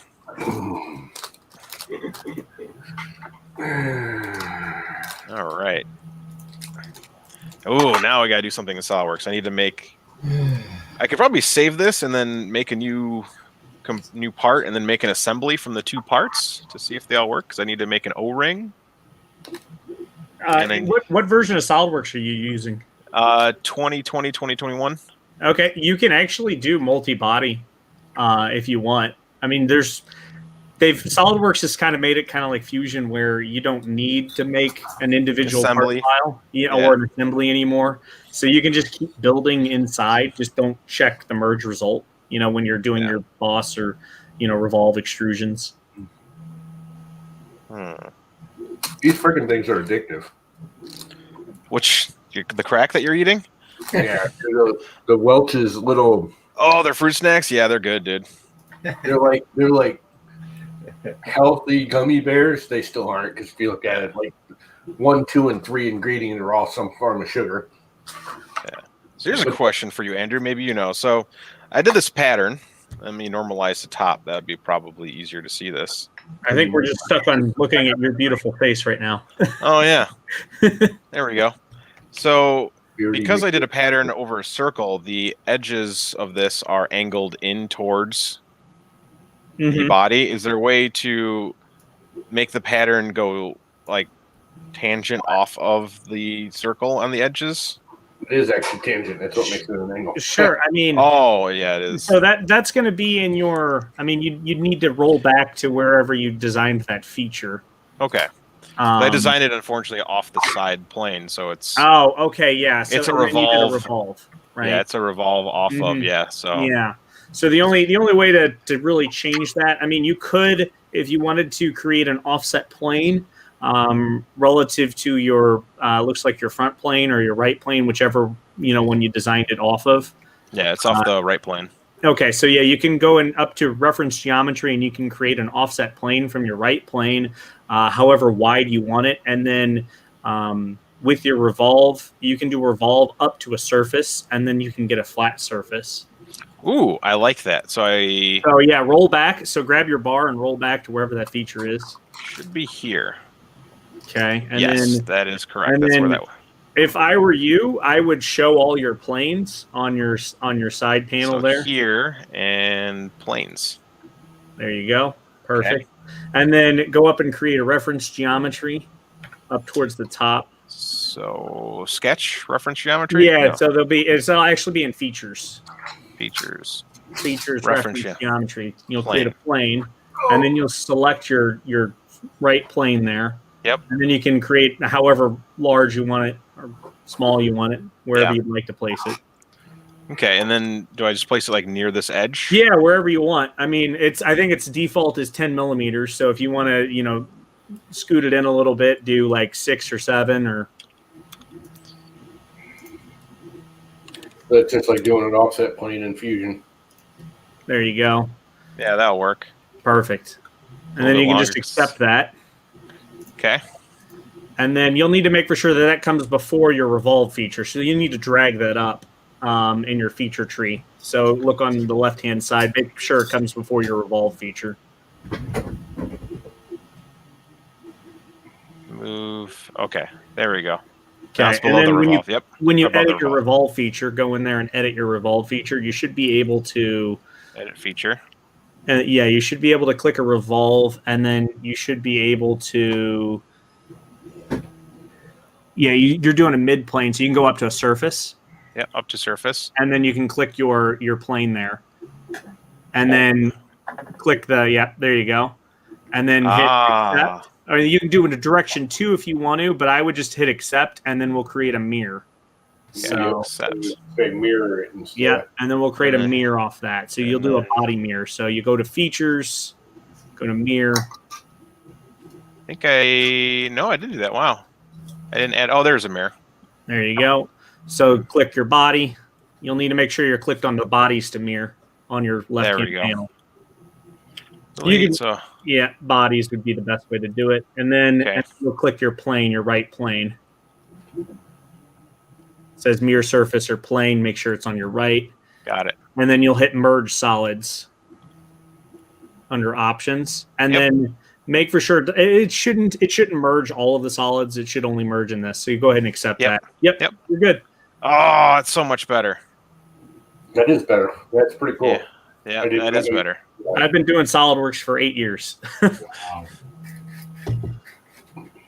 Well, that is so much nicer because I was like, man, I really don't like that, but it works. Sure. And then if I pull the tree down, it should do everything else. It should do everything else. Oh, look at that! It did. And then circular pattern. Oh my God, it did. And then we cut extrude.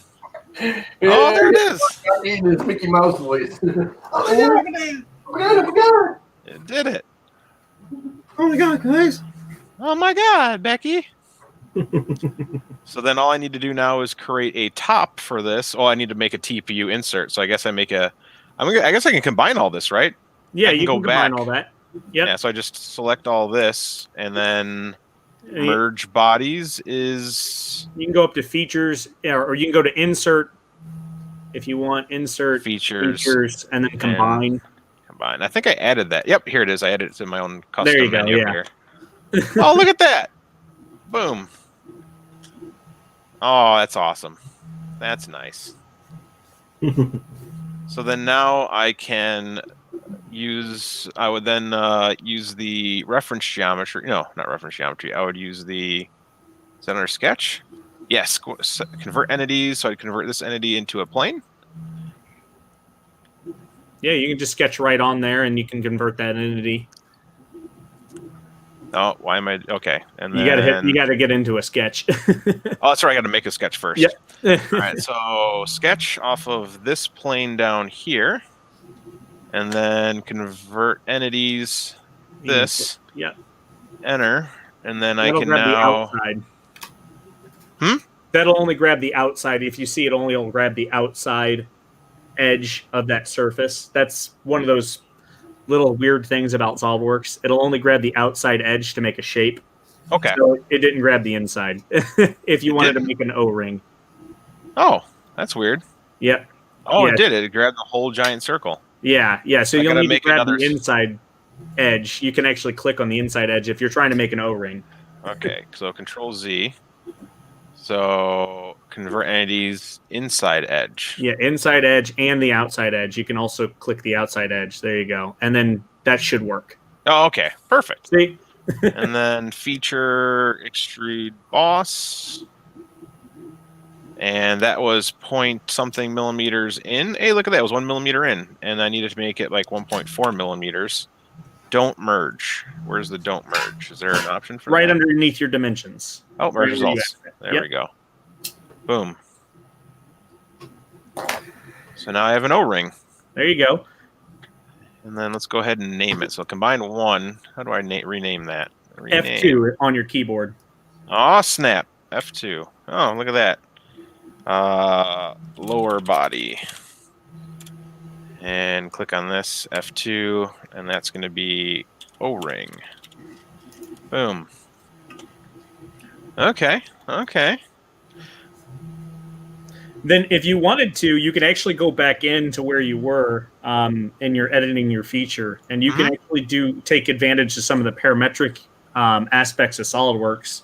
If you know the height that you want that O-ring to stick above the bottom of your surface, you can actually make that extrusion off from a surface. Yeah. Okay. Just I pointing just that knew out. that it was 1 millimeter hole, so I was like, if I do 1.4 millimeters, I'll get 2 layers. And I might adjust it out. I'll probably make a few different O-rings, like one that's 1.3, one point, and just see which one compresses the best and holds in. It doesn't have to be a big lip because I'm going to put the paper over that O-ring and then press it all the way down. Absolutely right. One thing I would do is I would actually add an internal chamfer to that cavity that you created. Right here. Yeah, so the Oh, yeah. cavity I haven't for the done that bow yet. ring. That's my last thing, is doing chamfers and, Okay. and fillets. Because I definitely want to smooth out this line edge over here. And on the bottom, I always like to add a chamfer. That way it doesn't print with a, whatever the thing's called, with an elephant foot. Yep. So, nice. Okay, this is magical.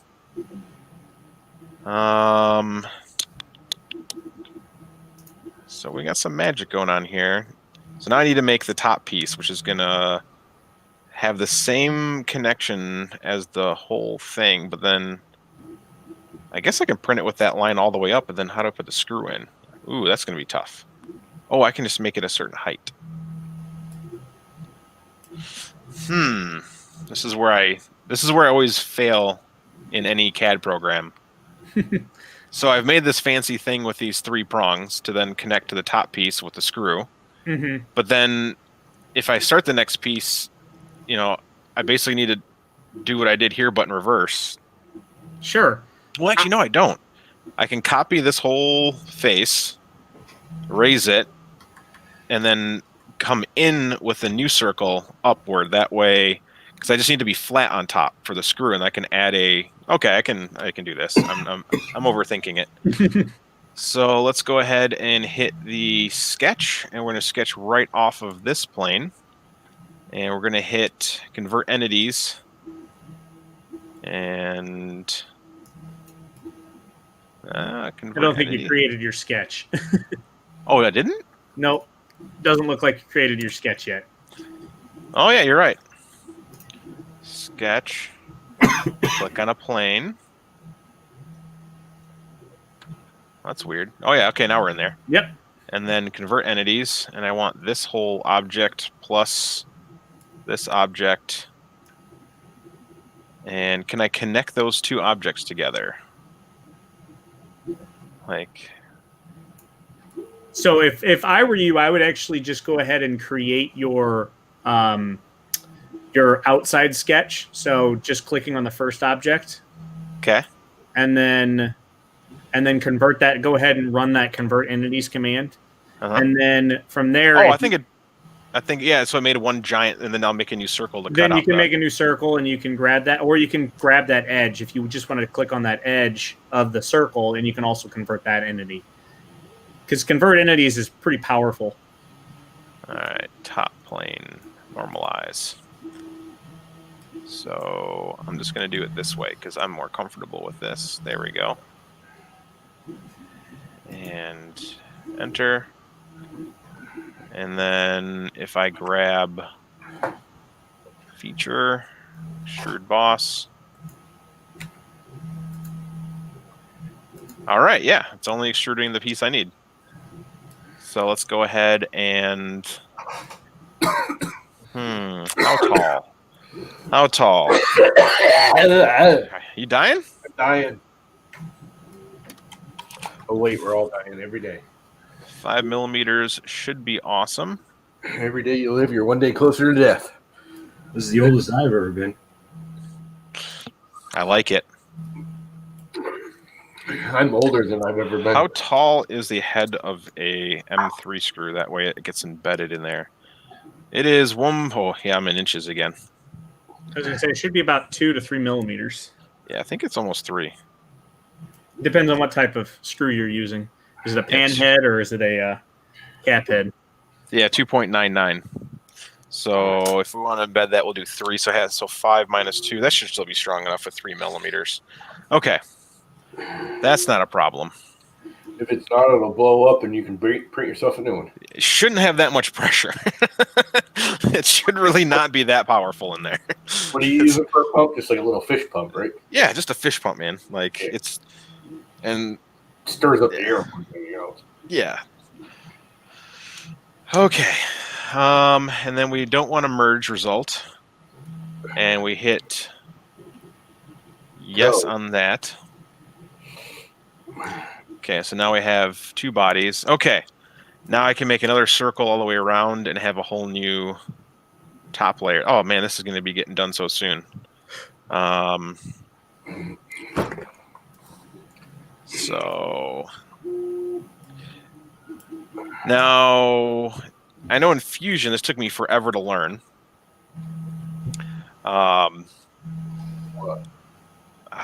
Escape. I don't want a normal to that. I want a normal to the plane. Where's my planes? There you go. Top plane. Normal to. So there's a circle underneath this. Is there like a way to grab features from underneath? Like, let's say I want to extrude from that same circle and cut through. So there's multiple ways you can do it. There's my favorite way to use is actually using the Hole Wizard command. Hole Wizard. Yeah. So you can go to Insert Features, or there it is, right there. Perfect. Yeah. You can click on that, and it's really powerful. So you can click what type of Hole Wizard you'd like. If you want it to be a countersunk hole, if you want it to be a counter bore type. So I want a counter bore, right? Yeah. So you can select counter bore. Oh no, wait, counter sunk. Yeah, counter bore. Yep. There you go, and then you can select your standard sizes. So right now I think you're set to inches, but you can actually change it to symmetric. Yep. Then you can adjust everything. You shouldn't really need to do a whole lot. Oh wow. Is it a hex screw? It's is a it socket screw? Yeah, it's a socket head hex screw. Socket button head, socket head cap. Yep. Size M3. Fit normal, right? Yep, normal. And then you'll go over to positions. It's on the top, up towards where you confirm. Gotcha. Go to positions, and then you can click somewhere where you think the hole is going to be. Yeah, just kind of where you think it's going to be. And then you should be able to place 3 of them. And then you can grab. You can place. Then you can rotate your view around once you've placed 3 of them by going back to type. So go back to type, and then you can rotate your entire view around, and you should be able to. Oh, it looks like I grabbed the wrong plane. Oh no, it's the right plane. I want. Oh yeah, okay, that's the bottom. Yeah. Start over. Yeah. So in that, it's probably gonna be easier for you just to start over if you want. Oh, so don't do this. Okay. Yeah. All I'm just saying is there's already have a hole made. Yeah, and yeah, what it's going to have you do when you rotate around, you could grab that hole right there, and you can actually make them coincident, or concentric, those points, and the Hole Wizard just does everything automatically for you, which is really nice. But Fusion will allow you to like snap to it. Same difference. Yeah, SolidWorks will too, but if you're not super comfortable with the program yet, it can be a little weird at sometimes. It's finicky. Yeah. Fusions can be finicky too if you're not used to it. Yeah. You don't know how to make it snap. I mean, the other thing you could do is just select what you've done right there, that edge, and then you can create a sketch on your top plane. So you select your top plane there, if you want to create, and then create a sketch. So go in and create a sketch. And then you can rotate your view around. Doesn't matter if you're in a sketch or not. And then you can select those edges and then convert those entities. And that'll give you essentially your pass-through. Oh, my gosh. That's the easy way to do it, but it's not parametric. And if you go and change things, it will change a little bit, but, it can get troublesome when you're dealing with the design with hundreds of features and... Okay, and then that goes backwards. You think it'd be more parametric because it's based on the other holes. Then I would just pattern that one hole. just to make sure it's cut.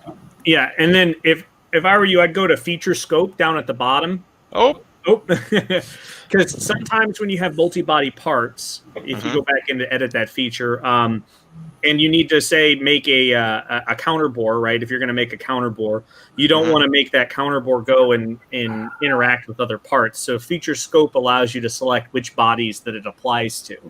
So you can do like a cut extrude through all, and you only want to apply to a specific body. Hey, what's up, Devin from biology class? Okay, so we're getting better here, but we need to do some magic. So I can just repeat this circle all the way across, right? Yeah, if you wanted to add a counterboard, you could totally do that still too. Okay, so let's go ahead and do that. So we need another circle.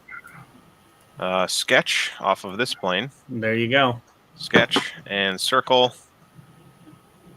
And oh no. Oh no. Yeah, you can just put it anywhere. You can just. Oh, there it is. You go. So I said, what is it? What did I say it was? For them 3? 5.53 is what it is. I usually do 5.6. So dimension, click here, boom, 5.6, boom. So that means I need to make my thing wider, but I can fix that. And it is there, so we need a counterboard, and we said 3 millimeters down. So feature, extrude cut, and not 21 millimeters. We'll go with 3.2. And enter. There it is. But we need to go back to, is it this revolve? Oh, what is that slot? A trap nut thing? Yeah, it's for a square nut, yeah. Yeah. Square nut goes in there. But Chris needs to fix this edge, needs to be bigger, so that way the hole isn't like... You could almost leave it and horseshoe it out. It's easier just to fix the sketch. But where did I put that sketch? When you revolved it. Edit sketch. There we go. Because I have it all dimensioned. We'll do 7.5 millimeters. And this will have to go a little bit lower now because that angle's going to get too sharp. There we go. And then hit this button right here.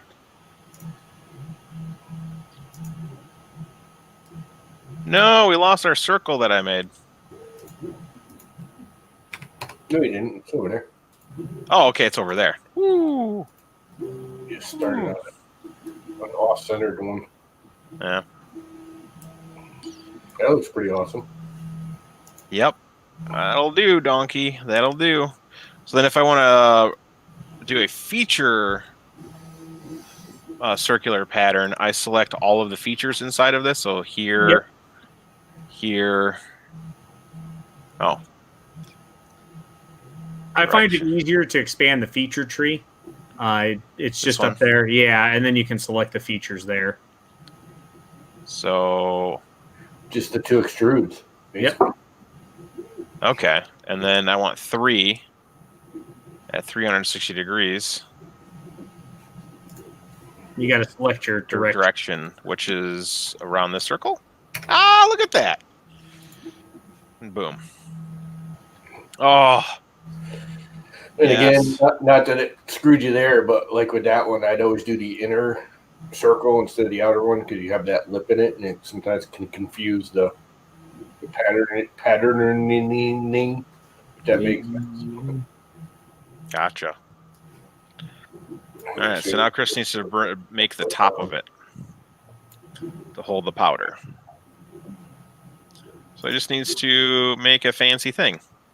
So let's make a sketch this plane, and let's go ahead and make a new circle.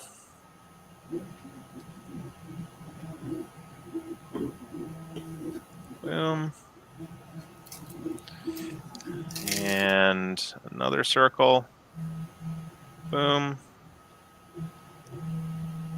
Couldn't you just use the 2 circles that were there already? I could, but I didn't. Because I want a dimension. I want it to actually not be all the way to this edge. I want it to come in a little bit. When you could use the offset. I mean, the offset. Well, I'm not that smart. No, the point is that you'll learn it. Because I'm pretty sure. I know SolidWorks has not like that. There we go. Starship Enterprise calling.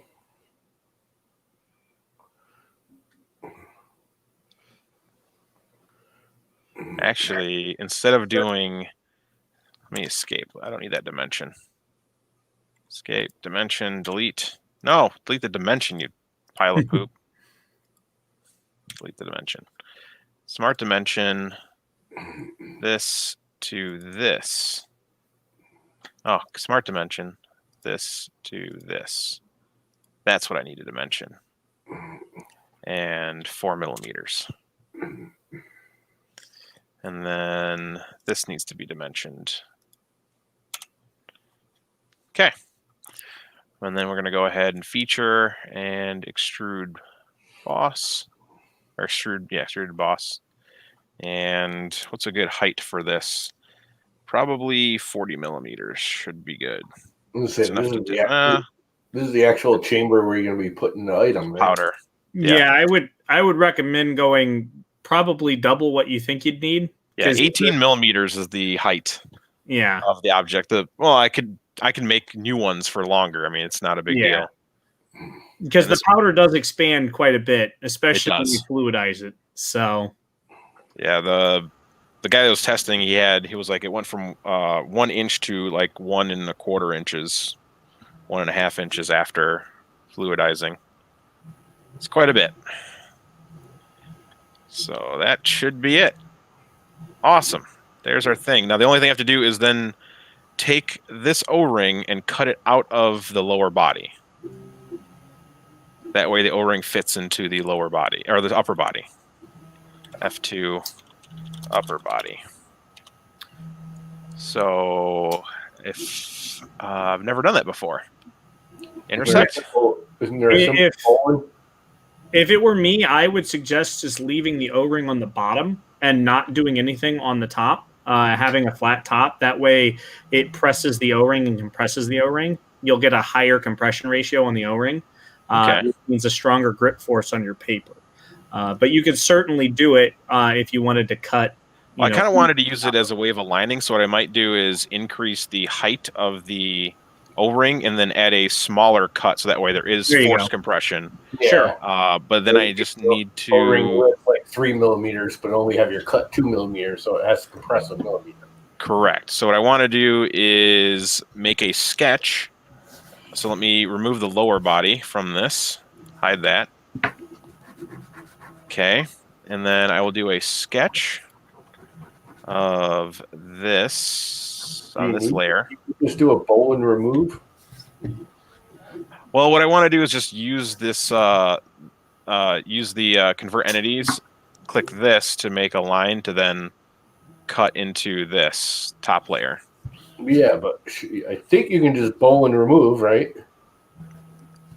Right, Andrew? And in SolidWorks, no. In SolidWorks, everything's going to be sketch driven. So you're going to need to create a sketch and use a converted entities. And in Fusion 360, it's a different method of modeling. So, where you can just grab and pull and remove and, SolidWorks is... I would bowl and remove it, and then because he wants to make it an inch, I can grab that face and re-extrude it back a millimeter, and that gives him his millimeter.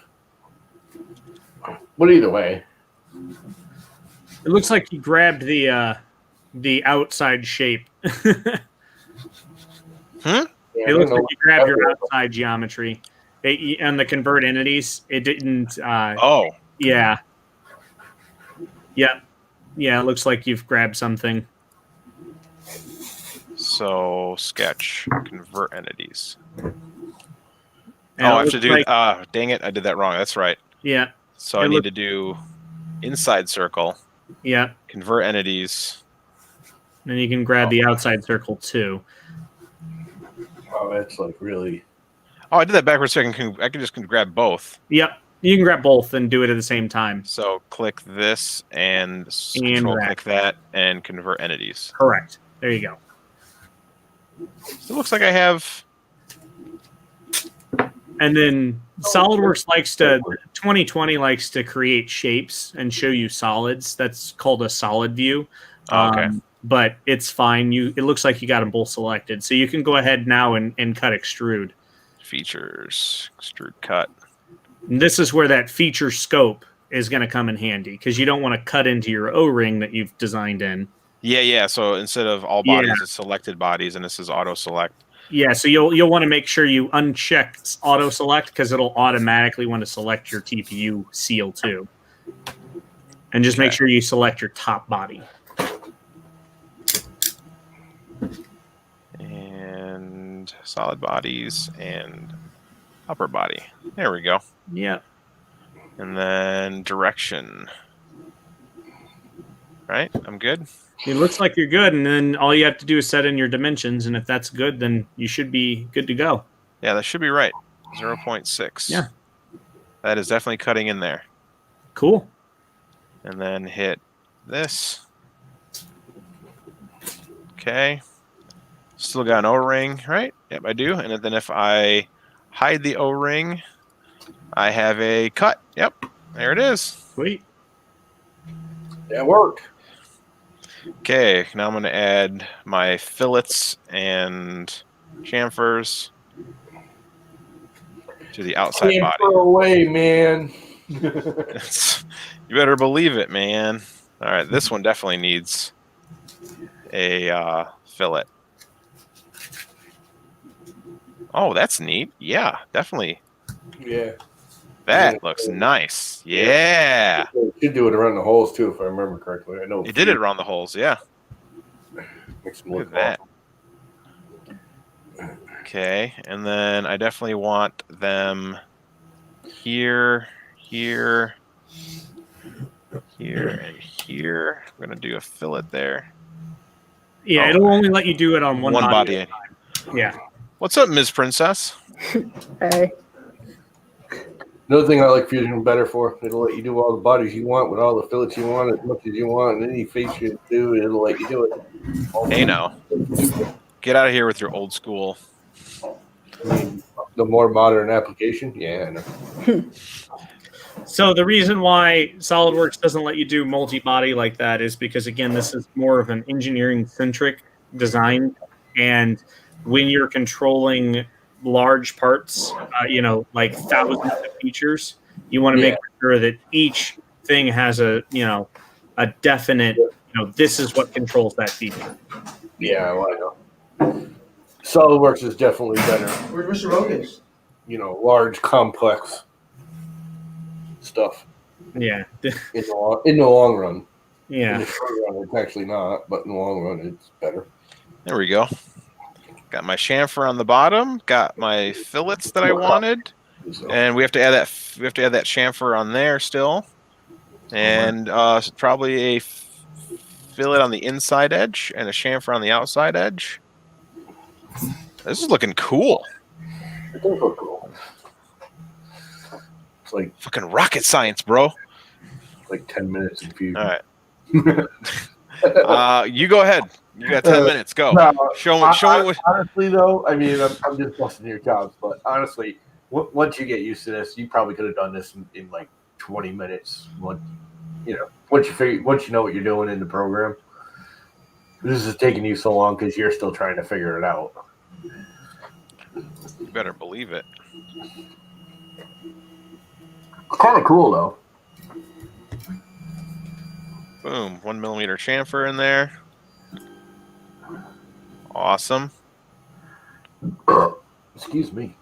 Come on now, start printing it. You back off. What are you doing self-portraits there and smiley faces? Oh, what's up, Fotis? And we're going to go ahead and add a fillet on there. That's going to be a small fillet. We'll probably do 2.2 millimeters on there. Yeah, not 5.2. Yep, there we go. Now we don't have a hard edge to push our O-ring into.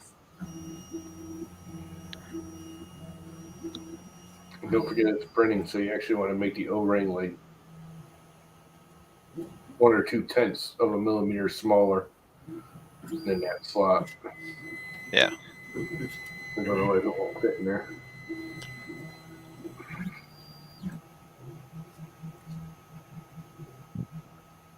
Man, this is... And the last thing I need to do is figure out the size of the hole to put in there and how I'm going to attach it. So once I get that in... I guess I could put the hole and 3D print my own coupling and just I was gonna plug the say, tube into it. if you're using a regular fish pump, it uses the same PDF tube we do.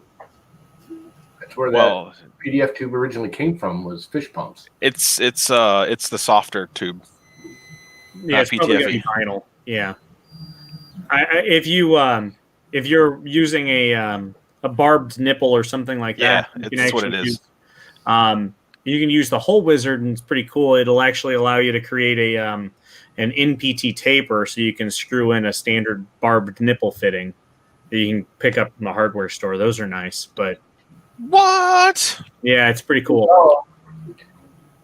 Or you could design your own barbed nipple.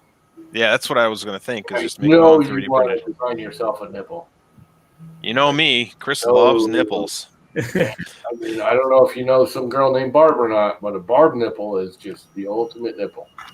I mean, you could probably get away with just putting a hole on that one side and shoving the vinyl tubing through, and then putting a barbed nipple on the inside of the once you're inside your sidewall there, and just pulling it back out and creating a seal against your 3D print.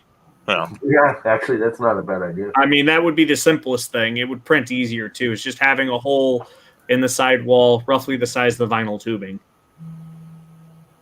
Well, my thought would be he can use regular, because fish tubing's 4mm too, so you can use one of our regular couplers. Yeah, you can use one of those pneumatic fittings, and in those pneumatic fittings, those are funny things. For PTFE tube couplers should work.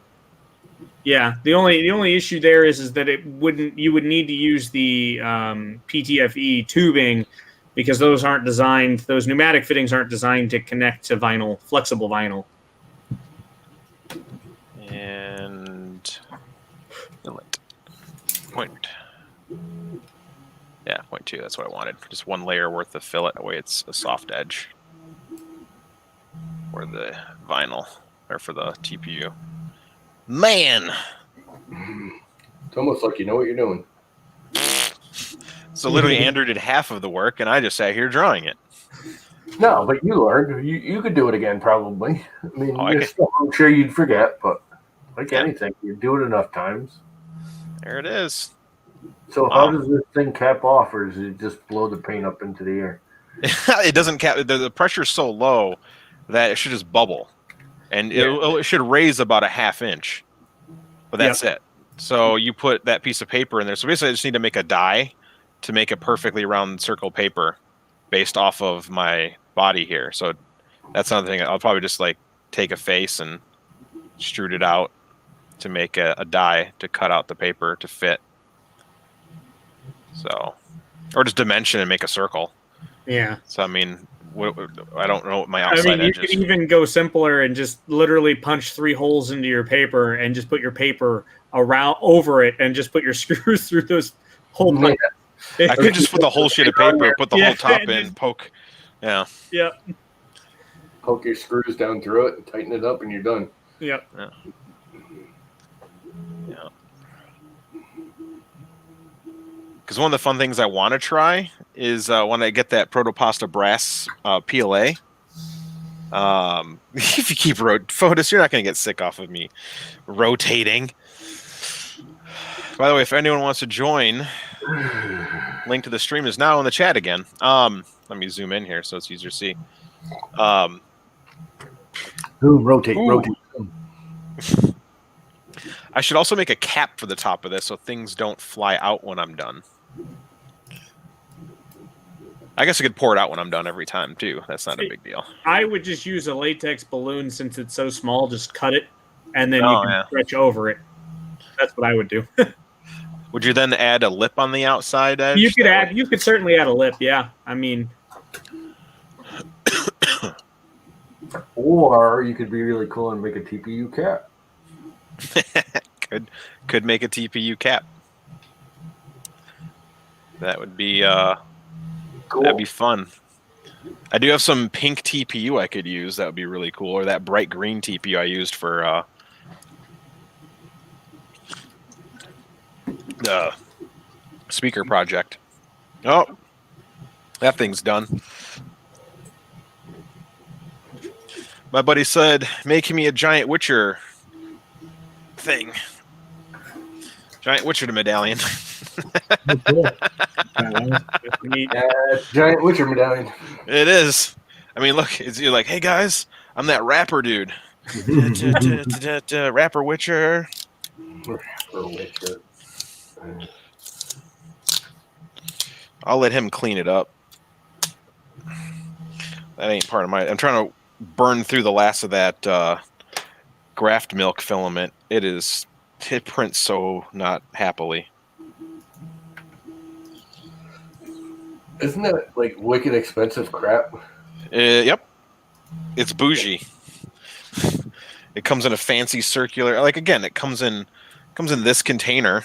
Yeah, I was gonna Like, say. hey, you want your money want your because they filament? make the packaging fancy, but the filament still sucks. Yeah.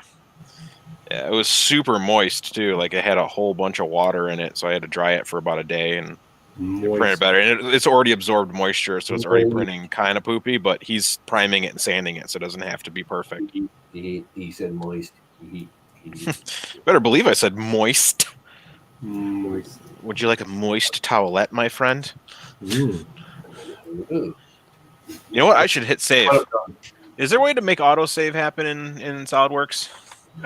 Yes and no. Oh, damn it. I mean, it works, but I wouldn't rely on it. You're just going to have to get used to saving.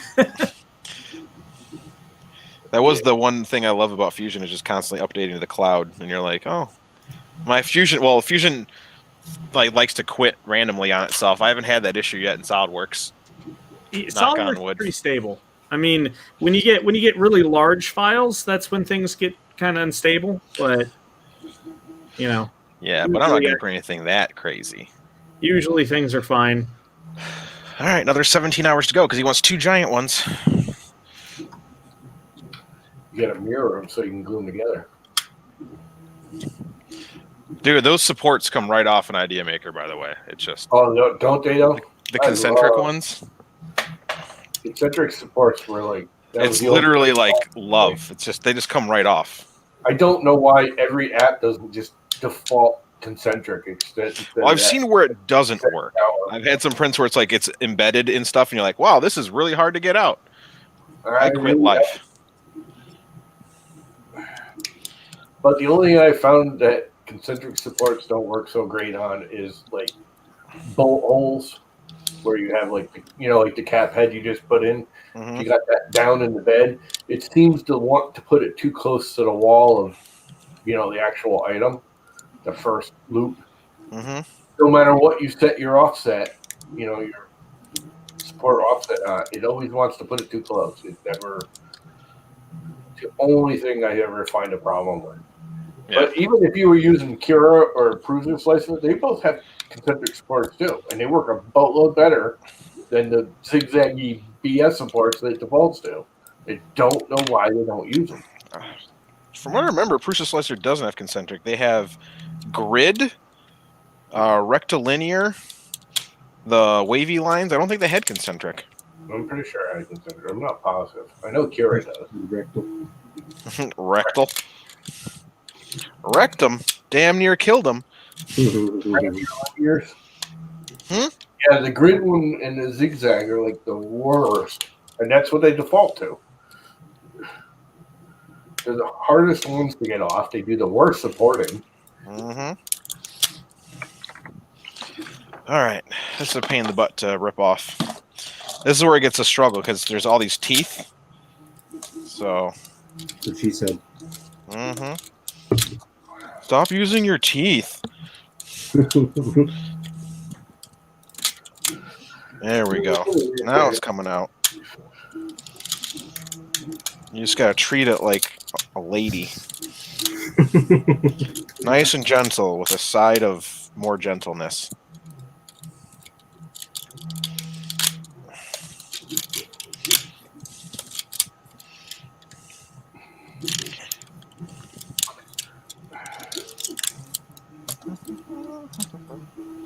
Almost. Got about half it off of there. Also, I haven't calibrated supports for this material. It's matte PLA, so it acts really weird. Yeah. It's like putting supports on TPU, it's near impossible to get them off either. Mm-hmm. Even if you like super gap it, TPU just loves to stick to itself. Yeah, well, it should.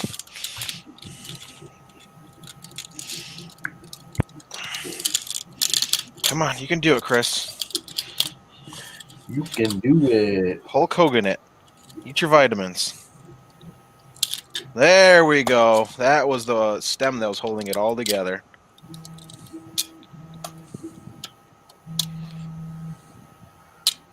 There we go. All the teeth came out perfect in there. Isn't that just smashing? Rad. That looks awesome. I am the Witcher coin medallion. Oh, that'd be my lid for my stuff. It's a giant Witcher coin medallion. God damn it! I keep saying Witcher coin, but it's a Looks medallion. more like a door hanger. It is. Yeah, it's a big doorknob. All right, come in. Let me in, you peasant. I'm here to take your stuff. Oh, like door knocker holder thing, put some loops in his teeth and put the circle knocker thingy on it. Yeah. Oh, Vincent, it's a giant Witcher medallion Awesome. in matte black PLA. Doesn't really look all that matte. Oh, I print it hotter than I normally should have. Yeah. It is more matte than regular PLA, but it's not that matte of PLA. Yeah. I actually like that's one thing Protopasta I like getting is their matte. Yeah, it does look really slick. Like, that is... Oh, cool. Took forever to dial that crap in, but it is. All right, let's go back to CAD. All right, I guess I could design a cap, which means I need to add some kind of lip on the end here. Nap time. I just woke up. That's the problem with taking naps in the afternoon. You never fully wake up from it. This is true. Are we ever fully awake? Not in this world. You know what? So I think I'm just going to stick with how everyone else did it. They just glued in the regulator, which I really don't want to glue in the regulator. That's my only thing. Is I like the nipple idea because then I can put a nipple, then put the regulator, and then run the rest of the hose. That way, if the regulator breaks, I don't have to reprint an entire body. I mean, it's not that bad. Well, the other thing is you could print like a boatload of those bodies. I'm assuming you can just leave the powder in it and like have one for different colors and just Yeah, put it in there. I'm getting a splitter, and since I'm getting an air compressor for painting, you can actually I have an 8-way valve, so I can plug 8 of them in at one time and use the air compressor and just adjust each one. The point is you can use one of those you can print out 10 of them and have 10 different colors that you can do. I do have 12 printers, so it wouldn't be that hard. It's not like a big piece either. It's tiny. It's a couple hour print. Well, WFO Writer, I could do the whole, but you got to remember the object is going to print vertically off the bed. So if I put a thread here, that prints like shit. Threads don't print very well into something because there's points that would be actually in air. So you'd have to print supports in the thread, and circles on the horizontal plane, on the vertical plane, print more oval. So, by the way, did you make the tapestry mount change to stop it from wobbling? Vincent, my goal on that one is to first get a basis. So I finally got it all together and printing. My issue is the extrusion calibration continues to change, and I need to figure out why. Like, I'll print something and I'll get 0.45, and I'll, after doing the 100 millimeter extrusion test and doing an EM test, and then I'll print like the next object and it's slightly off again. It's just like, so I'm trying to figure out if the tension's being weird or the spring is weird. Yay, my order shipped.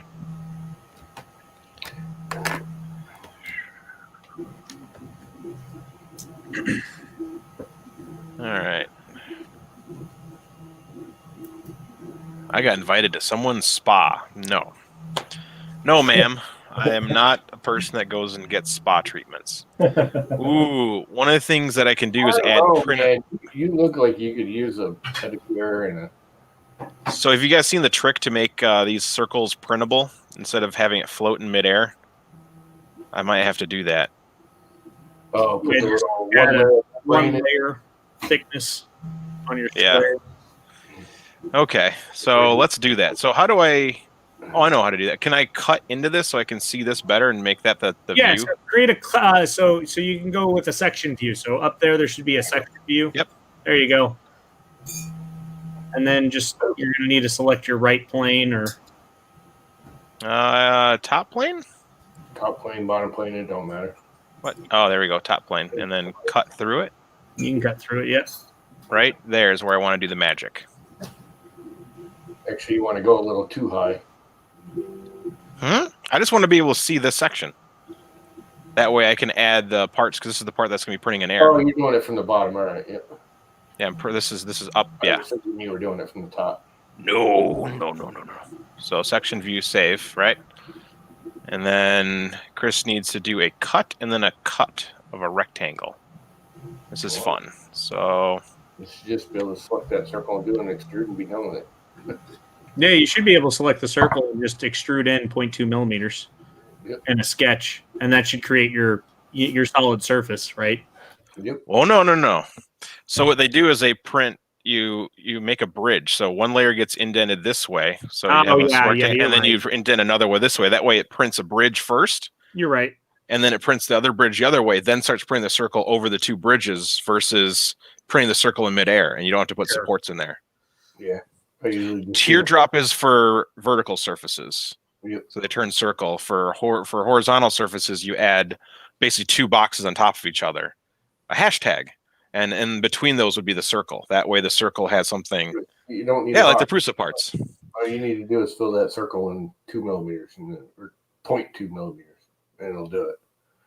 Because it'll make the whole thing into a bridge. Yeah, but then you got to cut through that, which is kind of annoying.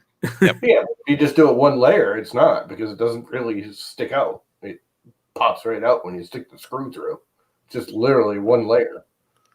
Oh no, Llama. We're gonna do this right. That is right. That's how I do it every time. Well, no. Yeah.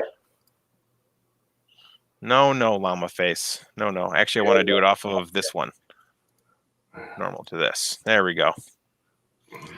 So I want to do a sketch. Sketch off of this plane. And then let's do a rectangle. I believe this is how you do it. It's been a while since I've done this. So we're going to do this as a box here. Boom. And dimension. This needs to. Can't you just make it tangency to the edge of that circle? You should be able to. Oh, that's right. Yeah. Not dimension. I need to get out of the dimension. Get out. Yeah. There we go. Select the edge. Click this and click on this edge control and then hit tangent. Okay. Same thing with the other one. And then click this one, click this circle and hit tangent. Okay. And then we extrude that 2 layers in. So work with me here. So feature, extrude cut.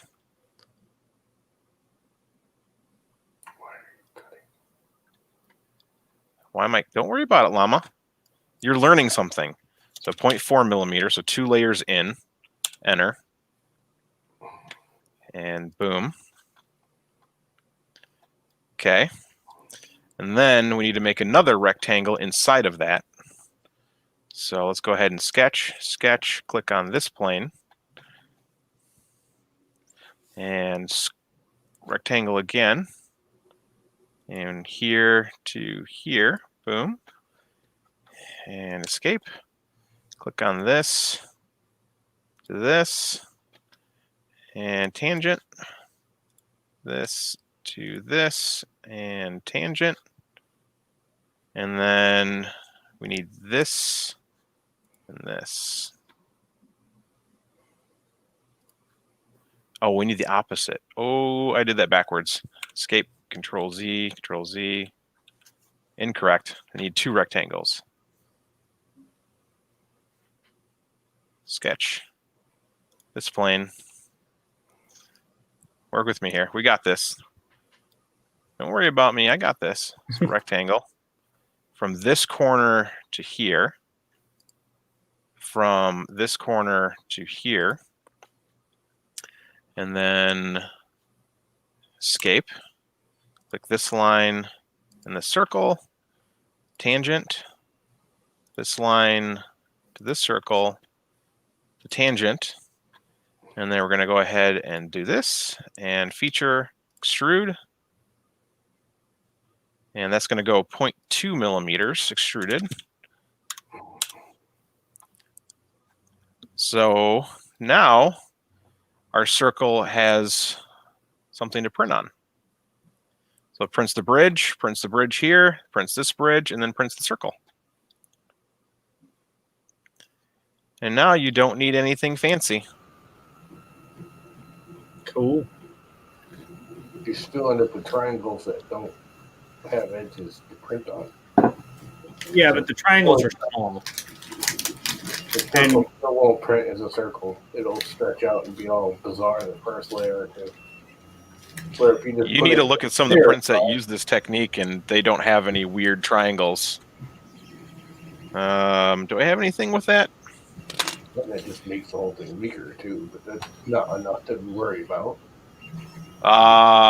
Weaker? The hole is down here. It's completely material away, so it's making it weaker around the hole. But it's so minor that it's not. You're right. It's not enough to. Now, how do I repeat that across everything? So you should be able to circular pattern that. That should be circular patternable. So I just click these two things. Select those features and then insert a circular pattern. And circular pattern. And you'll specify your direction. Look at that. I think not. There's nothing easy in OpenSCAD. Well, could be. OpenSCAD is the most complicated, confusing app I've ever even tried to use. Yeah. Okay, and then now we turn off that, and there we go. We have done a proper circle. Nice.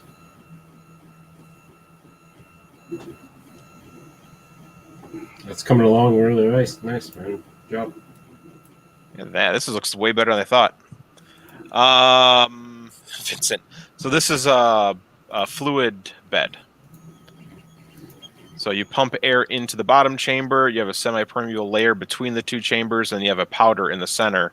And the air penetrates the semi-permeable layer, hopefully slightly evenly, which causes aeration to go through, and your powder turns into almost a liquid in terms of its response to, it still isn't really a liquid. It just acts like one. You've seen those probably videos on YouTube where guys like huge sand bed, they get bubbles going through it, and they can just kind of like run their hand like it's water. That's how. Okay. Oh man, this looks so good. All right, now we need to make a lid. It does look cool. Then all I need to do is figure out how big that hole is once it comes in on Wednesday. And How do I want to attack this lid? There's a Warkocki face in it. I do. I think you put a Warkocki freaking embossing in the lid. Mm-hmm. That'd be cool. 2 millimeter? Is that going to be better? Yeah, that'll be better. Chamfer. Okay. I could be really tricky and add a lip inside. That way it doesn't sputter out as much off the sides, but... Yeah, but that could get the powder in that lip and make it a dirty mess when you go to take the lid off. Yeah. So we need to add some sort of lip on the edge. So I'm guessing I should go from the right plane and add something and circular pattern it. Probably a bead. A bead would probably work. Mm-hmm. Sounds like a plan to me. Go for it. All right. Let's normalize to the right plane. Normal. Normalizing just doesn't sound right for you. You are so anti-normal. All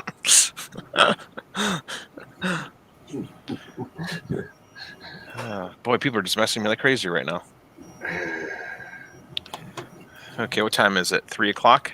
Perfect. I'm going to do another stream later where I just edit the whole time and hang out, so. I just want to play more. Today is Monday. Oh, a couple hours is hot makes. Edutech, yep. Hot makes. Oh, wait, I need to go. I started moving around again. Votus is probably like, oh, God. Never watch another Chris stream when he does anything. He stopped watching you 20 minutes ago. All right. So how do I make this have a lip that would hold on and then make the TPU lid? Just do a circle, but only half of it sticking out. Do a half round. Could do a half round. Could just add... A half round should be probably the best. I'm even thinking like a small triangle. That would work too. Same difference. Yeah. Yeah, with the triangle, you're going to get the benefit of the action of pushing the lid down onto the thing, spreading the TPU out around the lid. I'd probably make a little inner... There's nothing simple about OpenSCAD. Stop saying it's so simple, because it isn't. It's about 20 lines of freaking code. Adding a lip is easy too. Just figuring out how I want the lip to work. But OpenSCAD is, if you understand math, Code. If you understand math, you can do whatever you want. I'm actually pretty good at math. I can't do code. Well, maybe your math is bad, so you can't code. I would much rather draw a little circle on the screen. Okay. All right. Put a So half let's go ahead. a millimeter down from the top edge and rotate it. And you're done. You know, that's what they say. Okay, doing a sketch. We'll do what I want to do, which is a little bump. Like, oh, I actually want the bump to go the other way. That way it grabs on. Yeah, but Control there's Z. support under it. That's why you do the half round, so you don't need supports. You don't need supports if I make it just small enough. It'll extrude out. Yeah. Are you saying like a semi-circle? I guess that would work too. Yeah. All right, so I want to do one of these tangent arcs, right? If you want to be lazy, you could just do a circle and just let it. Circle, yeah. Yeah, you could just let it, extrude into the body. SolidWorks won't care. I don't know. Tangent arc looks cool. Well, select an endpoint. Yeah. Oh, okay. This Circle. Better. So you can go about an inch down from the surface. Line it up with the outer edge, and boom, you're done. All right. Smart dimension. Center of this to actually escape. We'll do it from. Well, I guess center's fine. So 1 millimeter from there. Wow, I really zoomed in, and I really made a small circle. Yeah, you might want a bigger circle. Oh, I do that all the time. point. I wish boy. Chris Riley had shown the fly swatters. But I was doing that. I designed that fly swatter with his face and his, like your fly swatter, but I put his face on it, and I put the handle was his ponytail. Well, I was doing it in Fusion. I wasn't paying attention to the actual dimensions. I was just kind of doing it by eye. The thing came out to be like a freaking pizza flipper. It's about this freaking big. And we'll do 0.2 millimeters. There we go. There you go. That's just beautiful. Now we go trim entities and remove. What? No. Oh, I gotta. Okay. If you're I gotta make a going to line. revolve this, you don't even need to do that. You can. You don't need to trim it. Just revolve it and be done. Tell it to add Yeah. it. You're done. Okay, fine. You guys. As long as the circle isn't sticking out into the inner wall. Yeah. It is not. Yeah, you're fine. Just rotate it and glue it on there, and you're done. Yeah, I'm gonna glue you on there. Okay. It sounds like fun. Yeah, I mean, if you want to, you can add a line, and then you can use Yeah. your communities. But in cases like this, I typically default to just doing the simple route. You know, just the circle and just call it good. Okay. I'm going to remove this dimension. I think that dimension is the dumbest dimension to do it that way. Smartest way would be to mention this line to the tangent. What? No! Smart Dimension won't do that. You'll have to add a node. So you can add a Oh. node, which is right underneath the text You were better tool off. right there. Yep, there you go. That's a node or a point. I guess they changed the name. You can add it right there on the corner and then select. Gotcha. What? Yeah, you probably didn't. Yeah, you got to select. It's kind of a pain sometimes. Yeah, you're almost better off just doing that. No. Because if I redo this, I'd rather know how much to move it in and out. If I go from the other side, it's going to confuse me. So in other words, you're a dumbass. No. Yeah. Because you'd be confused over something so stupidly simple. You get confused about breathing sometimes, so you calm down. All right, so now we're going to go to feature and revolve. And 360 and merge. So axis of revolution will be this right here.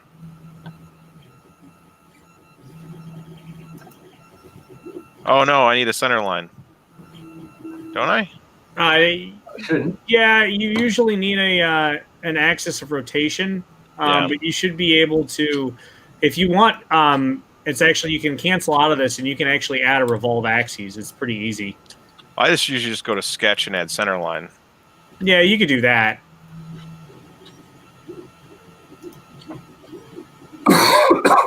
Why?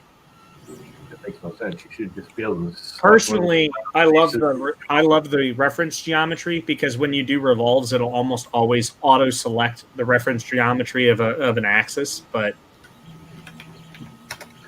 there you go. All right. Is that cutting or adding? That's adding. Is it? Merge results. I can't see you can't read the little menu on the side on the screen. Get a bigger monitor. You can't get much bigger than that 39-inch.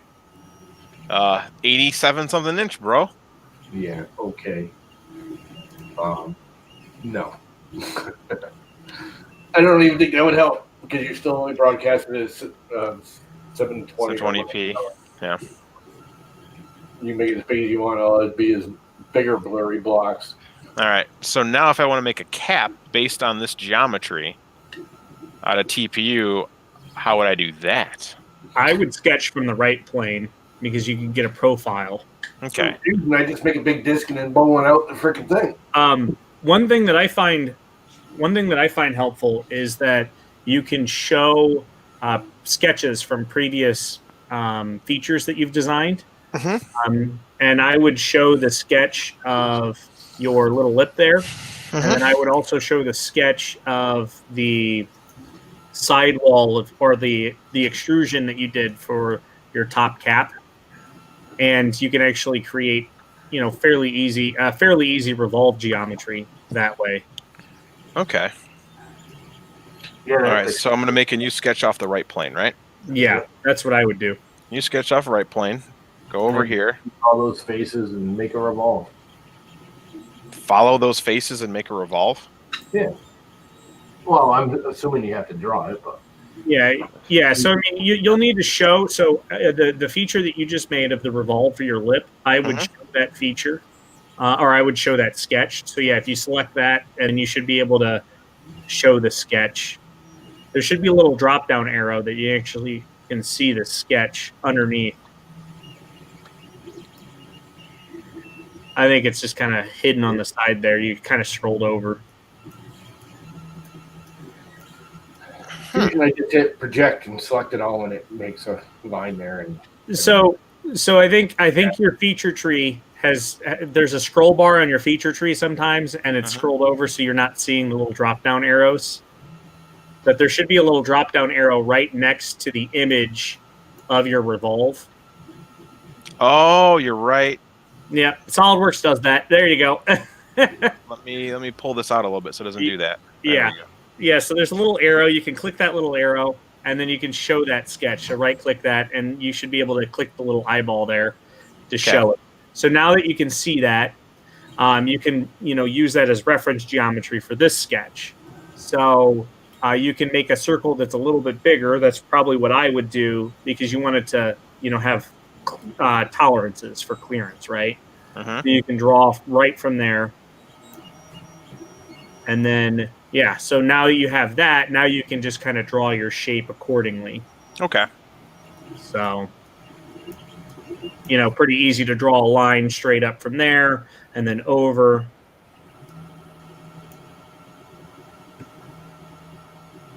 I wish it was. Oh, yeah, I can do that. Neat. Okay. So that's the inside, so I want it to go all the way to the middle. Yep. Make sure that's the middle. There we go. And then up a bit. And I can change the dimensions later, so this is really irrelevant.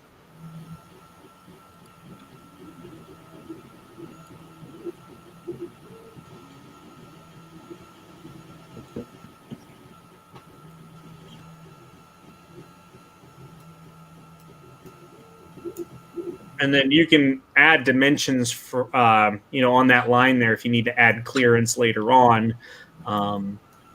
As designing, usually you don't want parts touching directly next to each other when you have, it's supposed to move or slide over. But that's easy to add. Click the wrong spot. So this and this. Yeah. So you see that little green spot? Oh. So you when you click on the end there of that line, just the line, you'll need to click on it. You'll see that little green spot that pops up. You can click that, and that's the relationship that you've added to the line. You can actually delete that relationship. Okay, so right click and... You could actually just hit delete. Once you've clicked it, you can hit delete. Okay. There you go. And then you can drag that now. And then you can add it. You can click that and then that, and you can add a coincident relationship. Okay. And I can also dimension, so I can go smart dimension and click this point to this body here. Oh no. Yeah, it's there. You just got to keep moving around, keep fiddling it. I see it pop up every now and again. It's a little further away because it looks like you added a fillet, so you're not going to be able to grab the fillet piece. But yep, there it is. There it is. Gotcha. 0.01 is a little tight, isn't it? Just a little bit. 0.2 is about average for play I put on for 3D printing.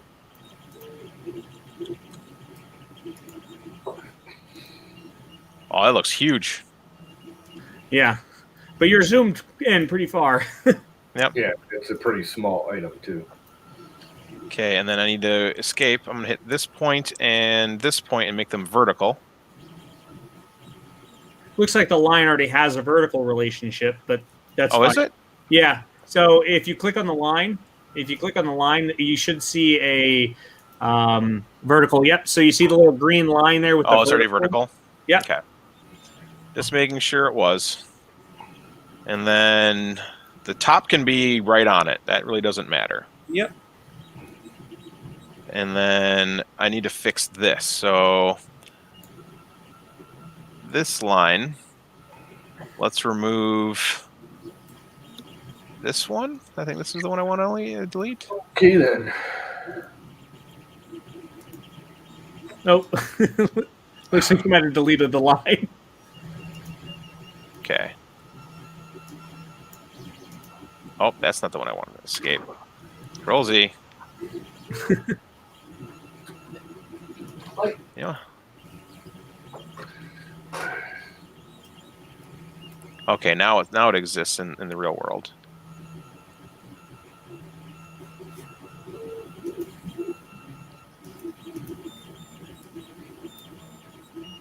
Oh, it's translating your circle up pretty far.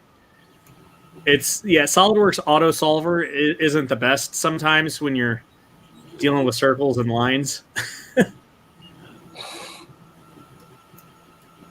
Okay. My God. I would dimension your circle first. Set that to I don't know, 0.2 or 0.1, something of that nature.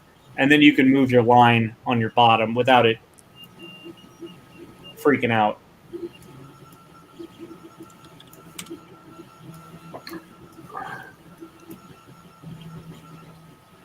Okay. Now that's dimensioned. Yeah. Now you should be able to move that line without it freaking out.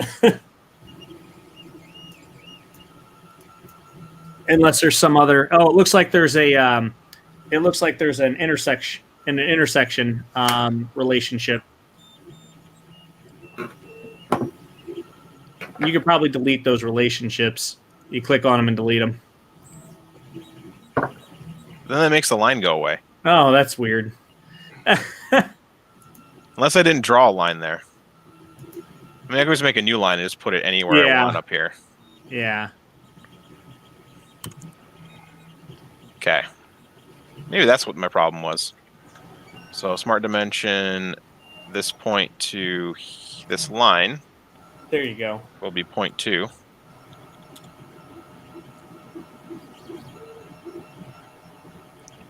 And then you then just click on the line and make it vertical. oh yeah, I can do that, can I? Yep. So this, and I'll just do to this. I'll make it parallel. That'll work. Boom. Look at that funness. And then revolve when you're done. Calm your titties, llama. No. Not done. There's dimensioning that needs to be done. Oh, there isn't. You're all done. Just revolve the damn thing. Oh my god, llama. This is why I can fix things and redo it, and you're over there like, ah. Not me, man. I just use Fusion and do it. Yeah, well, it doesn't auto dimension now, does it? Actually, it does. I can just project it and say offset a line 0.2, and it would have done the whole thing in one flop. It does not. Ooh, that one. It does. It does not. Dimension anything. All you do is project the outside edge, and that's incorrect. And I'm done. Yeah, wait till you try to fix anything. It auto fixes it because where it's a projection. You need to add a dimension for. If I change anything, it changes dynamically with it. When I tried to dimension this one, it says it's too constrained. Yeah, because it's you have the 2.5 dimension down below, and that's also dimensioned off by 0.2 from the sidewall. So that's fully constrained there. You need to add a thickness dimension for your cap. You have 10 millimeter there, but SolidWorks doesn't know how thick you want the very top. Yeah. Gotcha. Okay. 1.8 millimeters. Okay, now everything's dimensioned. It looks awesome. Revolve that bitch. I want to see the cool cat, man. All right, hold on. Let me trim entities here. Then we got to box the perfect coffee face into it. What? Well, I don't. I just got to remove that half circle from it, so that way now it's good to go. Yep. Jeez Louise, llama. What half circle? You could just revolve it.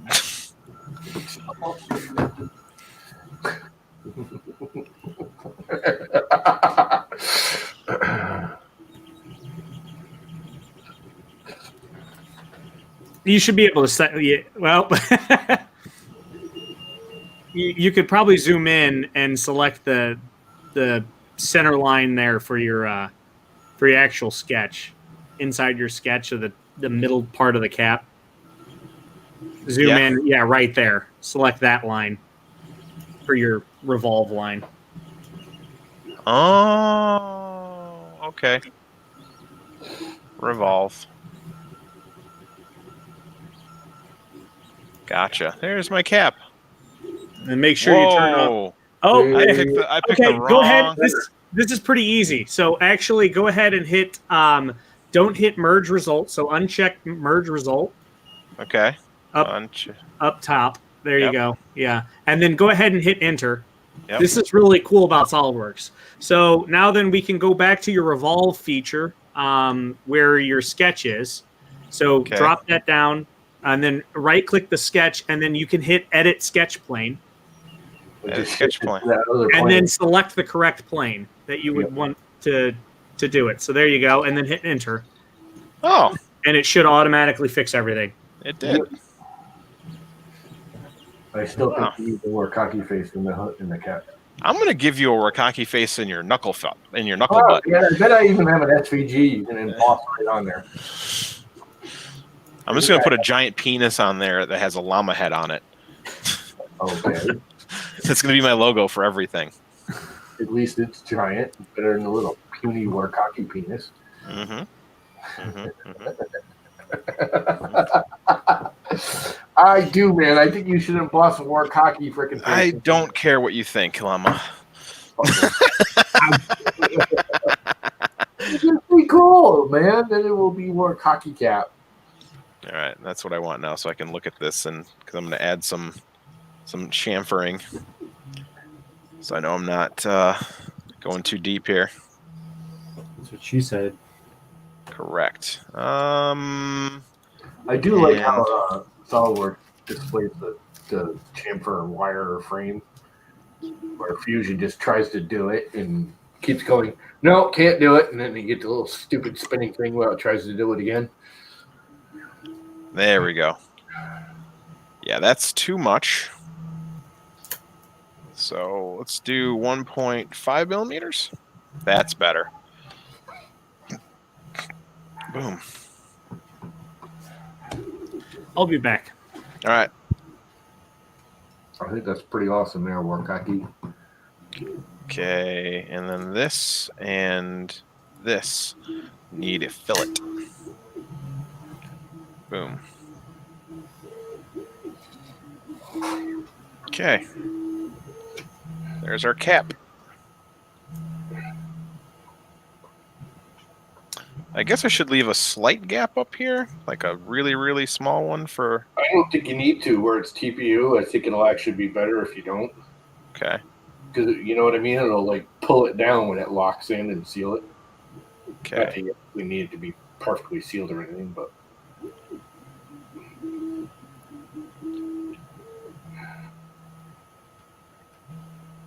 I think that'll... You know what I mean? Because the TPU is stretchy, it'll make it lock the cap in tighter, better, snap in place better. Okay. And the other thing I need to do is change the dimension on this body. So where's my extrude for that? Oof-da. That's up here. Oh, you want your seal bigger than the actual opening. Yeah. Huh? Correct. I don't know where that is. So we just gotta... I don't know. When you go to print it, just add, like, make it in the one dimension a little taller. You could do it in the slicing. There we go. I found it. Yep, 1.4. Clearance. It's got clearance everywhere else. The only reason I say that is because when it snaps down, it'll tighten up. Not having clearance at the very top.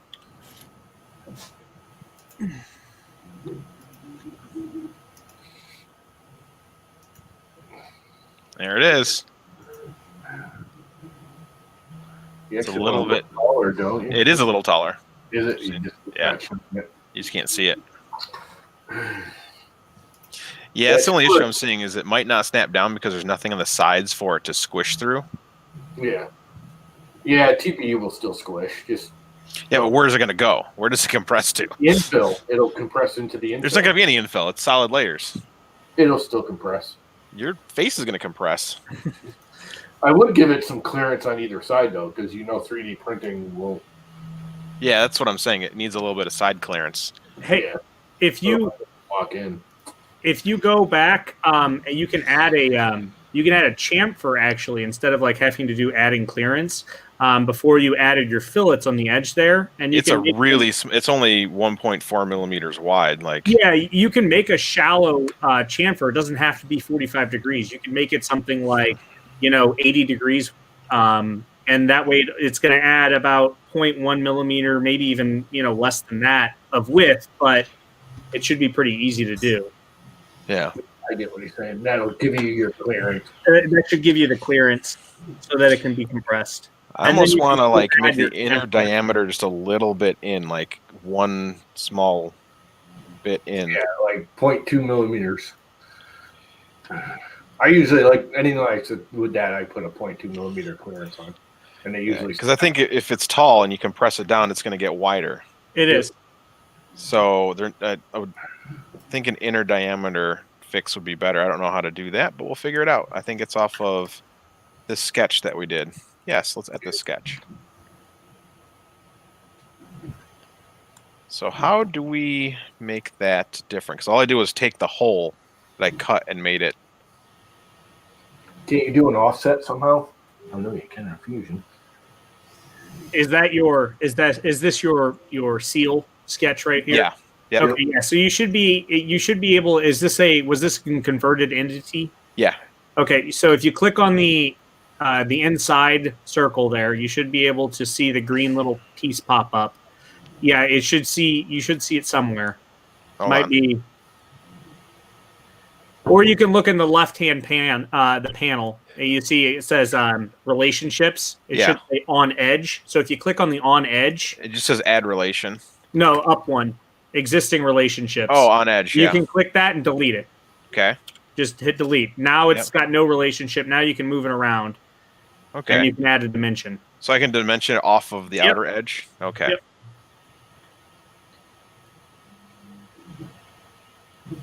So instead of being exactly 1.4, I can make it 1.2 millimeters. Sure. There you go. Okay, and then hit. That didn't look like it moved in. It doesn't always refresh.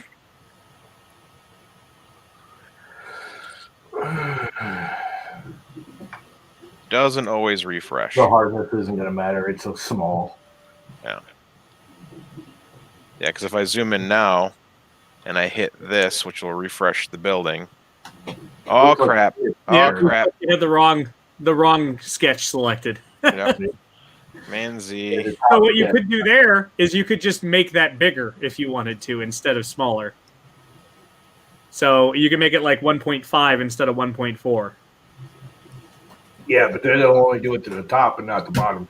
And then he just has to edit the bottom sketch. Yeah, better off just. How do I find what sketch this is? If you hide the top body, and you can select the face, because a cut plane face is just a viewing face. It won't actually select a body. So now you can select the body of that, and it should tell you what sketch you used. Yep. Select that top. There you go. So it should be that sketch. Yeah. That's when I was editing. Yeah, that's when I was editing. Maybe I clicked the wrong line? There's a possibility. On edge. Delete. Oh! You used it for both, didn't you? I did.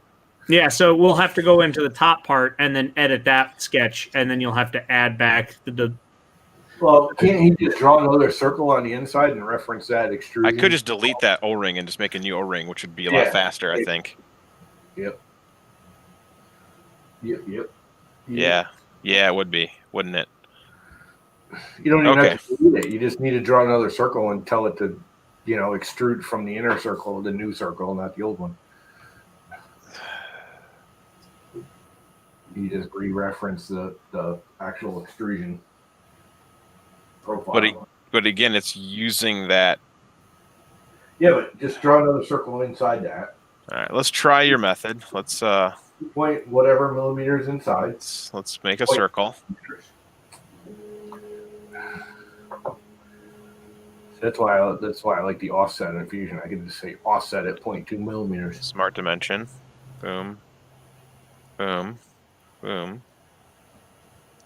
1.4. Enter. You actually want it 1.2, don't you? Because it was 1.4. Oh, yep. You're right. 1.2. It was 1.4. Okay, and then hit this button. All the extrusion. Uh-oh. Yeah. It's because you're telling SolidWorks now to create too many bodies and they're going to be self-intersecting. So Gotcha. Cancel. Screwy. Control Z. Control Z. Control yeah, Z. I think the easiest thing would be is to edit the individual sketches of the top part and the bottom part where you created the recesses and add a relief, if you will. So just adding a 0.1 millimeter or something like that instead of editing the seal, because everything else is built off of the seal. So you're going to change. That's where Fusion is way easier. Because that would have been way easier to edit in Fusion. Way easier. Discard changes and exit. It sure won't be easier to remake a new seal. Well, so if you built everything off of that seal and you used convert entities, if you delete that seal, it's going to cause geometry errors. Gotcha. So you can't really delete the seal unless you go back and you correct all of those geometry errors, which you can do.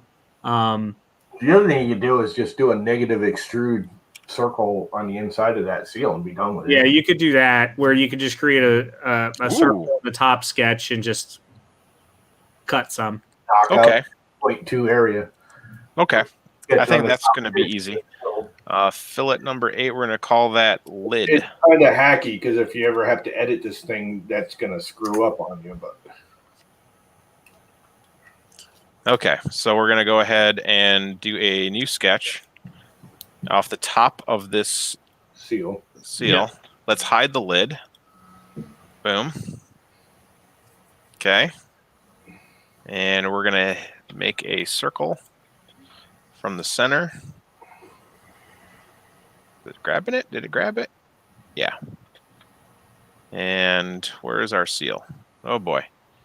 It's right. Okay, yeah. Okay, a little bit inside there. And let's also, let's also hide the other layer. But first, let's go ahead and hit enter. And let's hide the lower body too. Hide. I just want to look at the seal. That way I'm not confused. Yep. Yeah.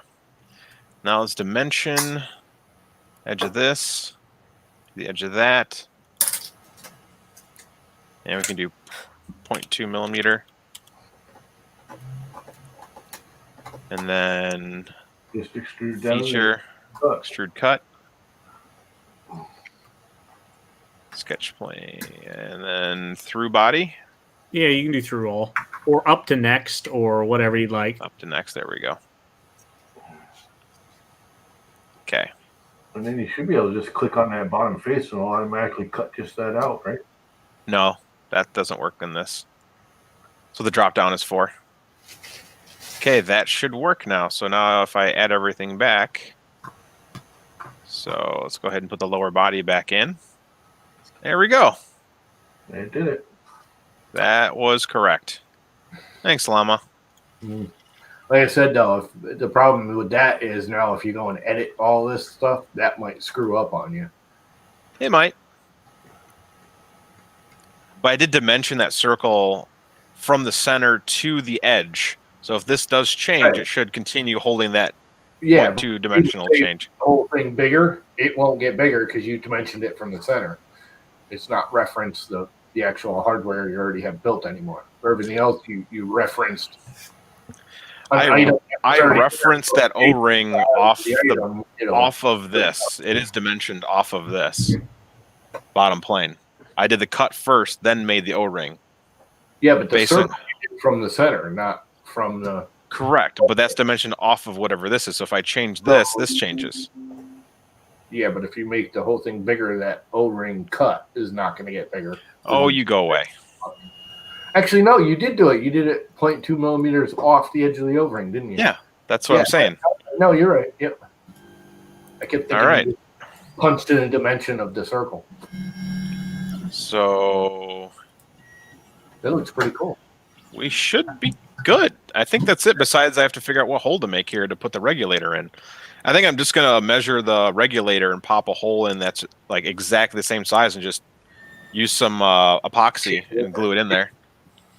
So I have no idea where to put it. Probably close to the bottom would be better. So those should come in Wednesday. Wow. Well, you should be able to print the top and the cap now, even if you don't have that hole. Yeah. I'm making print it all and make sure it all fits and works. Yeah. And then just reprint the bottom when I get that. In all reality, too, with Idea Maker, you could just make like the first 10 millimeters pretty much solid.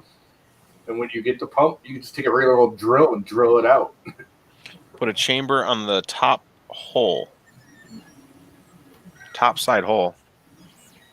Chamber. Why does he need a chamber? It is a chamber. Gotta have a paper filter between them. Where the two clamp together, there's a filter. Start putting on the Taz. Oh, God. Yes, print it on the Taz. Fuck my life. I want it to actually fit. My other printers I know will fit. I'm having fitment issues. Extruder, so you're extruding like the whole width of that thing in one shot, and you can do it in spiral mode.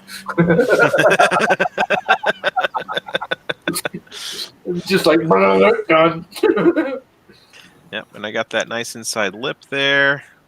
Yeah, it looks pretty cool, man. It looks like a pretty well designed, concept thought out. Yeah. That's because Andrew's here, man. All right, so now let's go ahead and lower body material. Where is that at? Body display. Penis foreskin material? Where's the material thing? What? Body prop. No. There used to be I can just click the body and give it a material. You right click on it, don't you? I am right clicking on it. Oh. Scroll down. You got a scroll there over there at the bottom. I can't tell. It's hard to see. There's a material item. If you go down just a little bit further, there's a material item folder. Not in this submenu. You should say it's material not specified on the left-hand plane. You should be able to right-click the material not specified folder. It's down just a little bit further. Oh. Edit material. Or you could just, specify it from there if you had any. That's weird. Gotcha. All right. So if I were to just click on this and hit ABS polycarbonate. Yep. Now it's clear. That's the default ABS polycarbonate texture. Let's do rubber because I like the black matte look. There it is. Rubber. You can use the appearance library too. If you go up to the top of your feature tree, there's up a little bit more. Nope, just a little bit more on your mouse. Scroll. Just hover up a little bit more on the top. Oh, there's a little color icon. That's the appearance library. So you can click on that, and you can actually. Yeah, it's the colored sphere thing. Display manager? Display manager, yeah. And then you can actually open up the appearance and you can actually change the colors. There's a bunch of different colors and textures and stuff you can apply.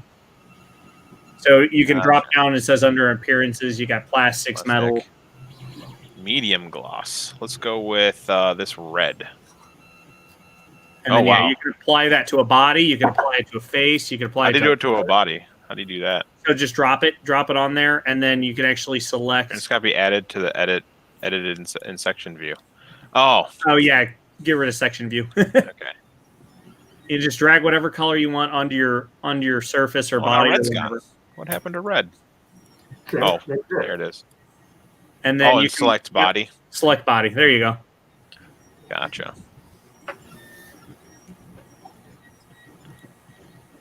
And the lid will be. Whoa! I don't want it to be green. There's a purple. Types of plastics. Oh no! There's no purple. There's probably. I'll leave it black. But they all have different, settings and whatnot. You can actually apply a white one, and then you can edit the appearance, and then go through and change the color with an RGB Gotcha. value. So Okay, now let's go back to section view. Oh yeah, the TPU's got to be a piece too, so I got to do some stuff. Hold on. Section view, so let's hide upper body, hide. And let's go back to the sphere thing. And we'll make that, I guess black is fine because I'm a goofball. Yeah, okay. No argument there. Yeah. Yeah. And boom. That looks pretty cool, actually, there, Chris. It only took you like 6 hours to do, but you know. 3 hours and 25 minutes, actually, because I started as soon as the stream started. All right, Tal. I mean, you know, you learned a lot. Heck yeah. So let's Well, hide pretty cool. let's hide the planes.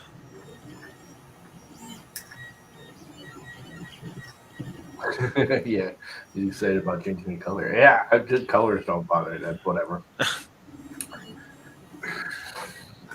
No, I want to normalize the other side. We started applying colors in Fusion, and they just never do. Oh, wow, Okay. Let's go ahead and hit save. And let's hit save as JPEG. And JPEG. Fluid bed. We'll do front cut. Oh, why did it pick I want JPEG. There we go.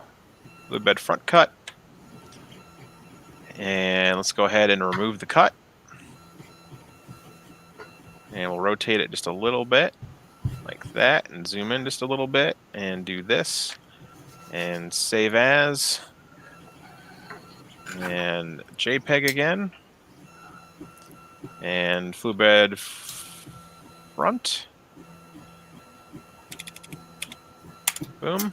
I guess that's actually back, but whatever.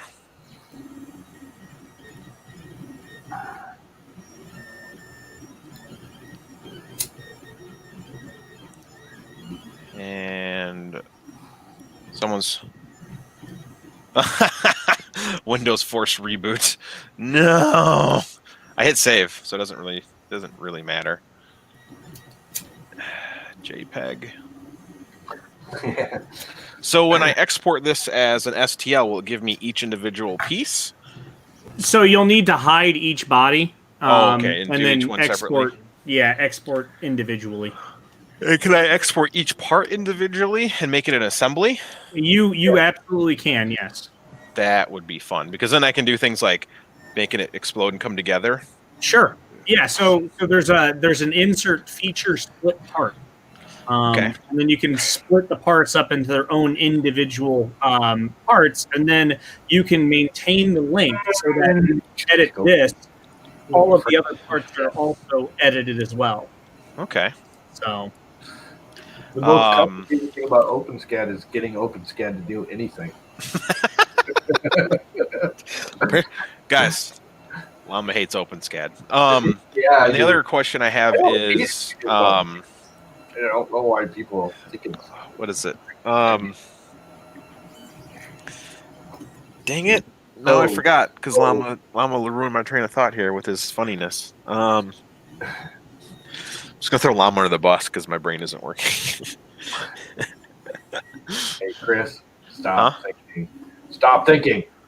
Do or do not. You were breaking it apart so you could do exploded views. Yeah, I want to do an exploded view, but then I also want to do something else from a save. Please don't remember. He's so silly. The only thing else I think you're gonna have a problem with, and What? it's really confuse you, but you made the bolt holes for the screws for the heads exactly the diameter of the head. And No, I didn't. Won't fit. No, I didn't. You did a 0.2 offset. Yeah. Oh, I mean, you did it exactly the same. Oh no, I did everything. The binding in there a little bit. The actual M3 screw holes are larger than they need to be, and so is the head hole and the depth. Cool.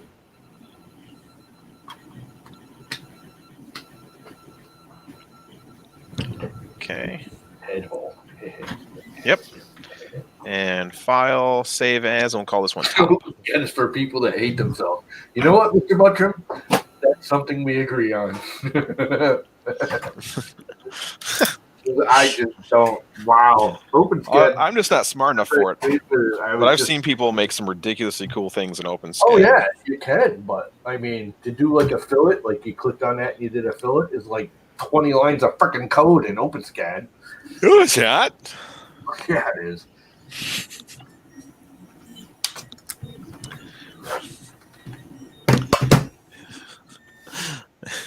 OpenSCAD is for people who only want to do something once, and if uncommitted, spend the rest of their lives remembering what each line did when it comes to editing. Yeah.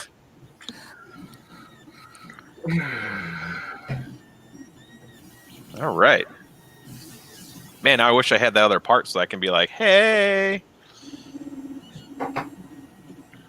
Okay, let's. Oh boy. Oh boy. So let's go ahead and hide everything so I can save each one as its own file. So now we have just the lower body. You have to actually hide it, or you can't just click on the body and export as STL? Whoa, why is this thing? Oh, we made that sketch appear. I think it's this. Nope, it's Yeah, if you want, you can hide the revolve. It's down. It looks like Revolve 3. The sketch, yeah, it looks like it's Revolve 3. Yeah, you got where I can't Down read. further, down. There Oh, you this go. one. Yeah, Oh, and then sketch. you should be able to hide the sketch. Yeah. Okay, that's better.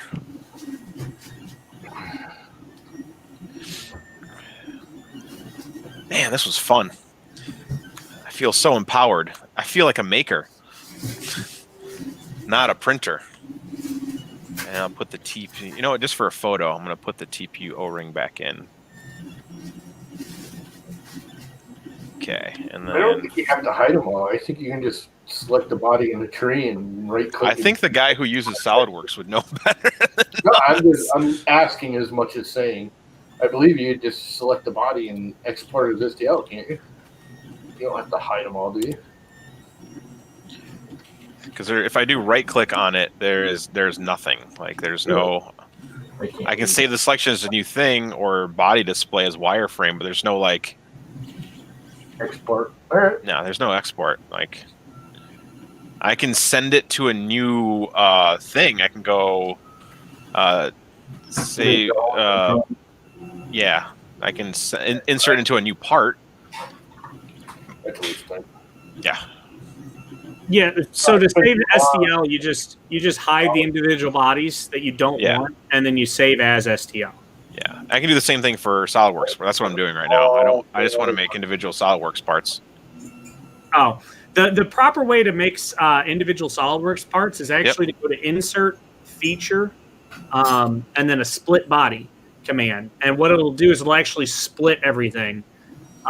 Features, and it should be under Split Body. Split. There you go. Split. So, and then you can actually select which bodies you want to split. Now you have to have all of them shown. Okay. And it'll split all of the bodies into their individual parts. Oh, wow, that sounds like a lot of work.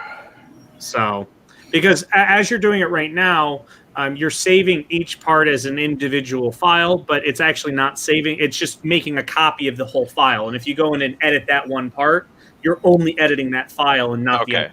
So now I go to Insert. Yep. Features split. Okay. And then I select the body I want to.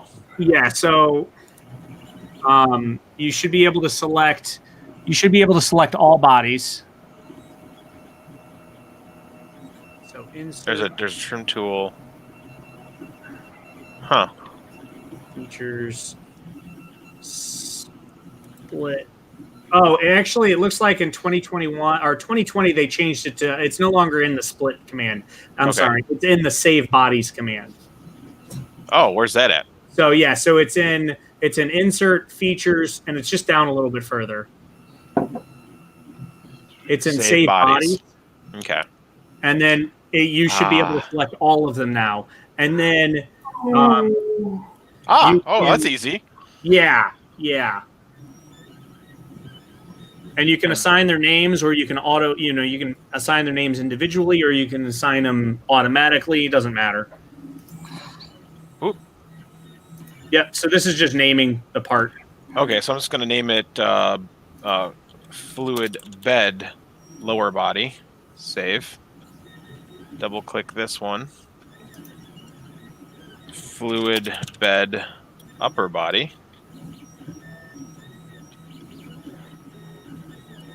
Fluid bed O-ring. Save bodies is just after the discard hookers menu item. And then what? Okay, that's all done. And then if you want, you can click consume cut bodies if you'd like. You don't have to, but if you do that, it'll basically everything will be in their own individual part files now. So you will have to edit them individually. I would just leave it not consuming, but it's up to you. Okay. And then if you want, you can also create assembly here at the same time. So under where it says create an assembly, you can name an assembly, and it'll also create an assembly for you. Oh my God! So if I call it fluid bed ASS, oh man, you can hit browse. Yeah. Oh, browse in what folder? It should be able to create an assembly. I like that a lot. Okay. Fluid bed ass. Save. The murder mystery app. And then hit the check mark. And then hit the check mark. It should work. Template used for making the derived parts is derive different units of measurement than that of the base part. Hit OK. It's just because you don't have you're just using a basic template, I'm assuming. Yeah. Yeah. And then it should open all of these too, I believe. Oh. There you go. Rebuild and save the document? Yeah. Rebuild. It's like a lot of work just to save the file. It saved them all individually and then built me an assembly. I did all the work into one. Yeah. So now this is the assembly. What am I? Is it? No. Look, this might be your original part. So it might not have opened them up, but you can go and open them up. So if I go to open here, yeah, you should be able to find all of the individual parts. Yeah. And then fluid bed assembly, open. Oh my gosh, there it is. Yep. And so now you can do your movement if you want, where you can do the animation, like motion works, all of that other stuff. Oh, where do you do that at? So that's getting a little bit more complicated. In the assemblies, you can move component tool. Yeah, you can use move components, and then you can create like motion layouts where you can show exploded view and it comes together. So. But these are all fixed, so you'll actually have to set these to float. So if you select over in your feature tree, you'll see a little F in parentheses. So if you right-click the item, you should be able to say set to float. Yeah, so there it is. It's float down there. You need to make it float. Ah, okay. There you go. And now you can move them around and whatnot. You can add motion detection and all kinds of crap. So now if I hit move component. Yeah, you should be able to drag the component however you want. Free drag? Yeah. Or along assembly XYZ. There we go. So pull it down on the Y. Mm-hmm. Oh, goody, goody. I like this. That is cool. And then boom. And then O-ring. Click on O-ring. Click move component. Free drag along assembly XYZ.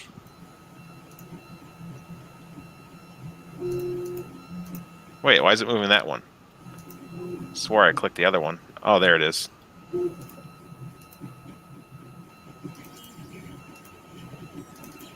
What?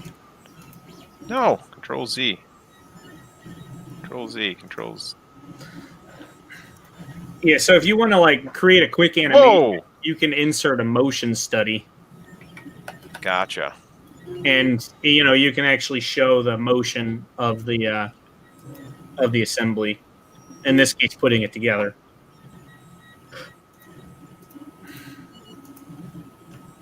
You might want to, adjust your orientation so you only drag one axis at a time. I wish there's no way to just grab one. It's not the easiest.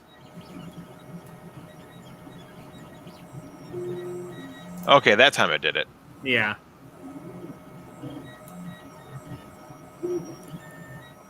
Okay. And then checkbox. Then click on O-ring. And then move component. Move component, yeah. And then along XYZ. But for some reason it moves that one again. It might still be selected. Oh, because when you hit move component, it resets your selection sometimes. That's just one of those weird things. So you'll just need to make sure you select the... Oh, I can just do it from here. Yeah. There you go. O-ring. There. Whoa! I didn't move over there. Don't move so far, buddy.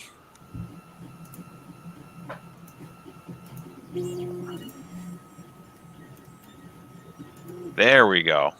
Yep. And then along. Oh, the stupid thing is over that. Yeah, so when you click it, you grab it. Yep. It's because that's where its origin is. That's where you created the part's origin. Since these are split saved bodies, if you will.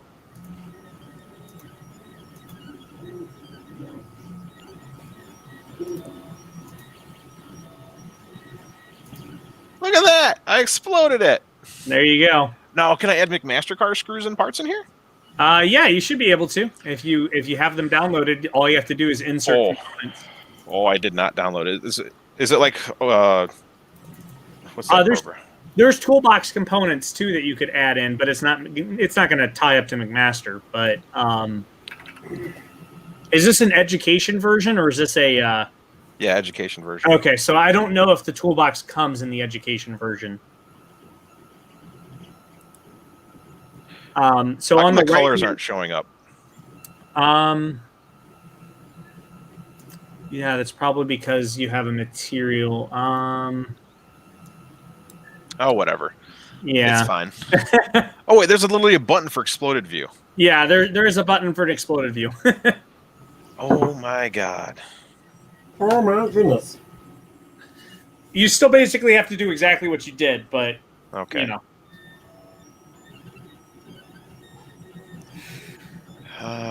Boy. Large take snapshot? Yeah, you can take a snapshot. I have no idea. Okay. Smart fasteners? Yeah, so you can do which is not present. Okay. Yep, that's what I figured. I figured education version doesn't have it. Okay. So I just have to download the screws, the SolidWorks files straight from McMaster-Carr? Yep.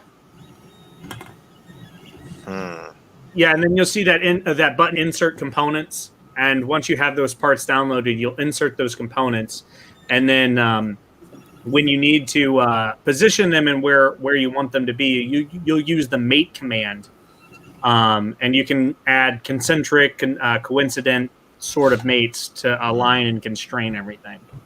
So gotcha. We lost the llama.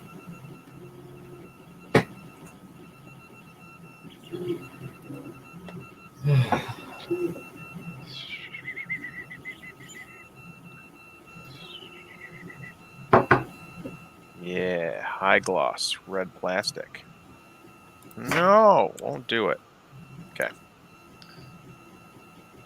Ooh, maybe I hit this button and nope.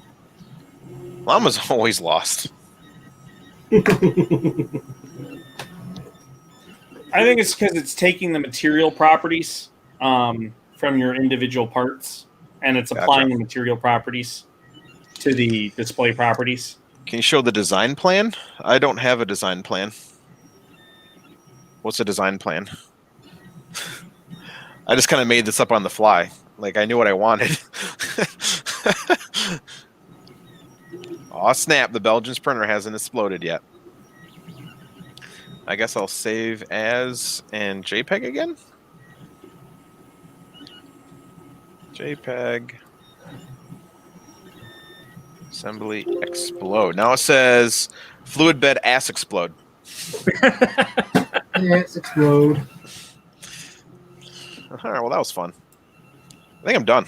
I'm going to take a break and eat and then come back and edit. Ooh, I guess I could do a cut too. Oh, yeah, that's so cool.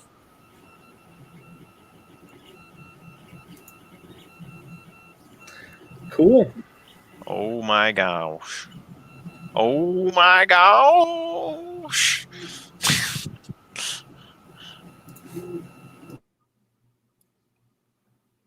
Oh, went quiet now. He muted himself. He did. He's like, oh, I can't be heard. All right, and let's go ahead and save as JPEG and explode. Now it's going to be called Fluid Bed Ass Explode Cut. This is getting worse and worse. He had to let a fat one rip. I'm watching 2 streams at the same time, so you're about to finish and the other one just started. So All right. head out and chat to you guys later. All right. See you, Marcel. I'm heading off too here, man. We did it. We made a thing. Cool. Thank That was you, Mr. fun. Andrew. Yeah. Wow. Now you need to make your own Patreon and teach people how to do Fusion 3, how to do SolidWorks. Yeah, that'd be funny. SolidWorks design drawing for your design. You can do that? Oh yeah, you can make a design drawing. Oh, where the hell is that at? So you can go to File, and then you can go to Create New from. You can do a drawing, make drawing from assembly right there. Okay. So, and it'll actually create a drawing file, and you can drag different views in, show left, right. You do like A4 paper size.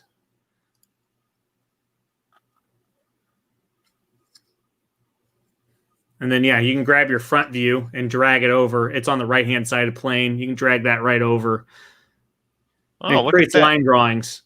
And then if you actually drag your mouse out to the left or to the right, it can create, it'll create different projections. You can also drag it up at an angle and it'll create an isometric view. So if you drag it up to a 45, there's a top view. There you go. Then obviously you can add all the dimensions and stuff like that on it. These are mechanical drawings, right? So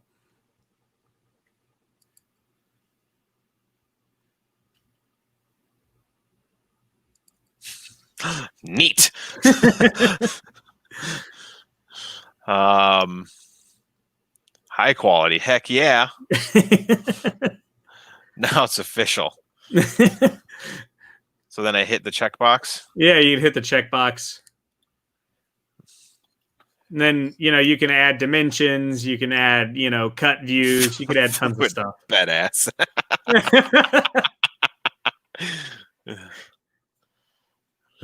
That's funny. Oh my gosh. Okay. Now what if I don't want all this like stuff on the side and I just want pictures? Yeah, so that's just the general template that SolidWorks gives you. So you can go to sheet format. If you click on sheet format, you can right click it, you can edit it. Yeah, you can delete all of that if you don't want it. Gotcha. So yeah, you should be able to like start deleting it, and it should start removing it. You might be able to hit edit the sheet format, like right click it and edit it, and then delete them from there. Yeah, there you go. Okay. Now you can delete that. So I can just delete these things. Probably. Oh no. I'm not a drawings guy. I mean, I've done drawings, but I'm more of the design guy. So. Whoa! What happened? I'm not sure. It's all disappeared. It's because you're in so on the right-hand side, you have to accept your changes. The little, there you go. Oh, okay. And then it should come back. Yeah. Okay. So I can say this is a JPEG? Yeah, probably. I know you can Save save it as a confirm. PDF. Yes. And JPEG. Yay. Now it's going to be called Fluid Bed Astra. Control Z, Control. No. Okay. I'm going to go ahead and leave the. How do I leave a drawing? What do I do here? You can just close it out. It's on the. Oh, okay. Yeah, there you go. Save all? Yeah, hit save all. Okay. Oh, it's actually creating a bunch of different drawing assemblies. That's fine. Okay. I forgot that that's what it does now, too.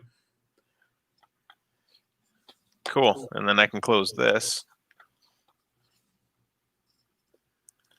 And here we are, the original. Yep. Okay. And so anytime you edit this, all of those other ones should update too. Oh, that's awesome. Yeah, it's pretty cool.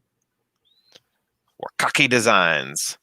Welcome to the Angry Outdoorsman making outdoor stuff. So I just got to get the part, drill the hole through the center, which will take like literally no time at all. And then I'll just epoxy that in.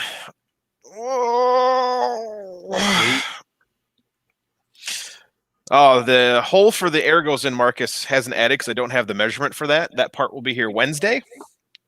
And Amazon doesn't have CAD files for me. So I can't, maybe I could look at GrabCAD, and see if it's in there. But, and then, yeah. Okay. I'm Audi 5000. Mr. Andrew, much appreciated. Everyone in chat, thanks for being here. Hope somebody learned something besides me. And Llama learned something. He's like, wow, Fusion's faster because I've been using it for 10 years. Awesome. We'll see you guys. I'm going to hit the end stream, go do something, go eat some lunch. Have a wonderful Case of the Mondays.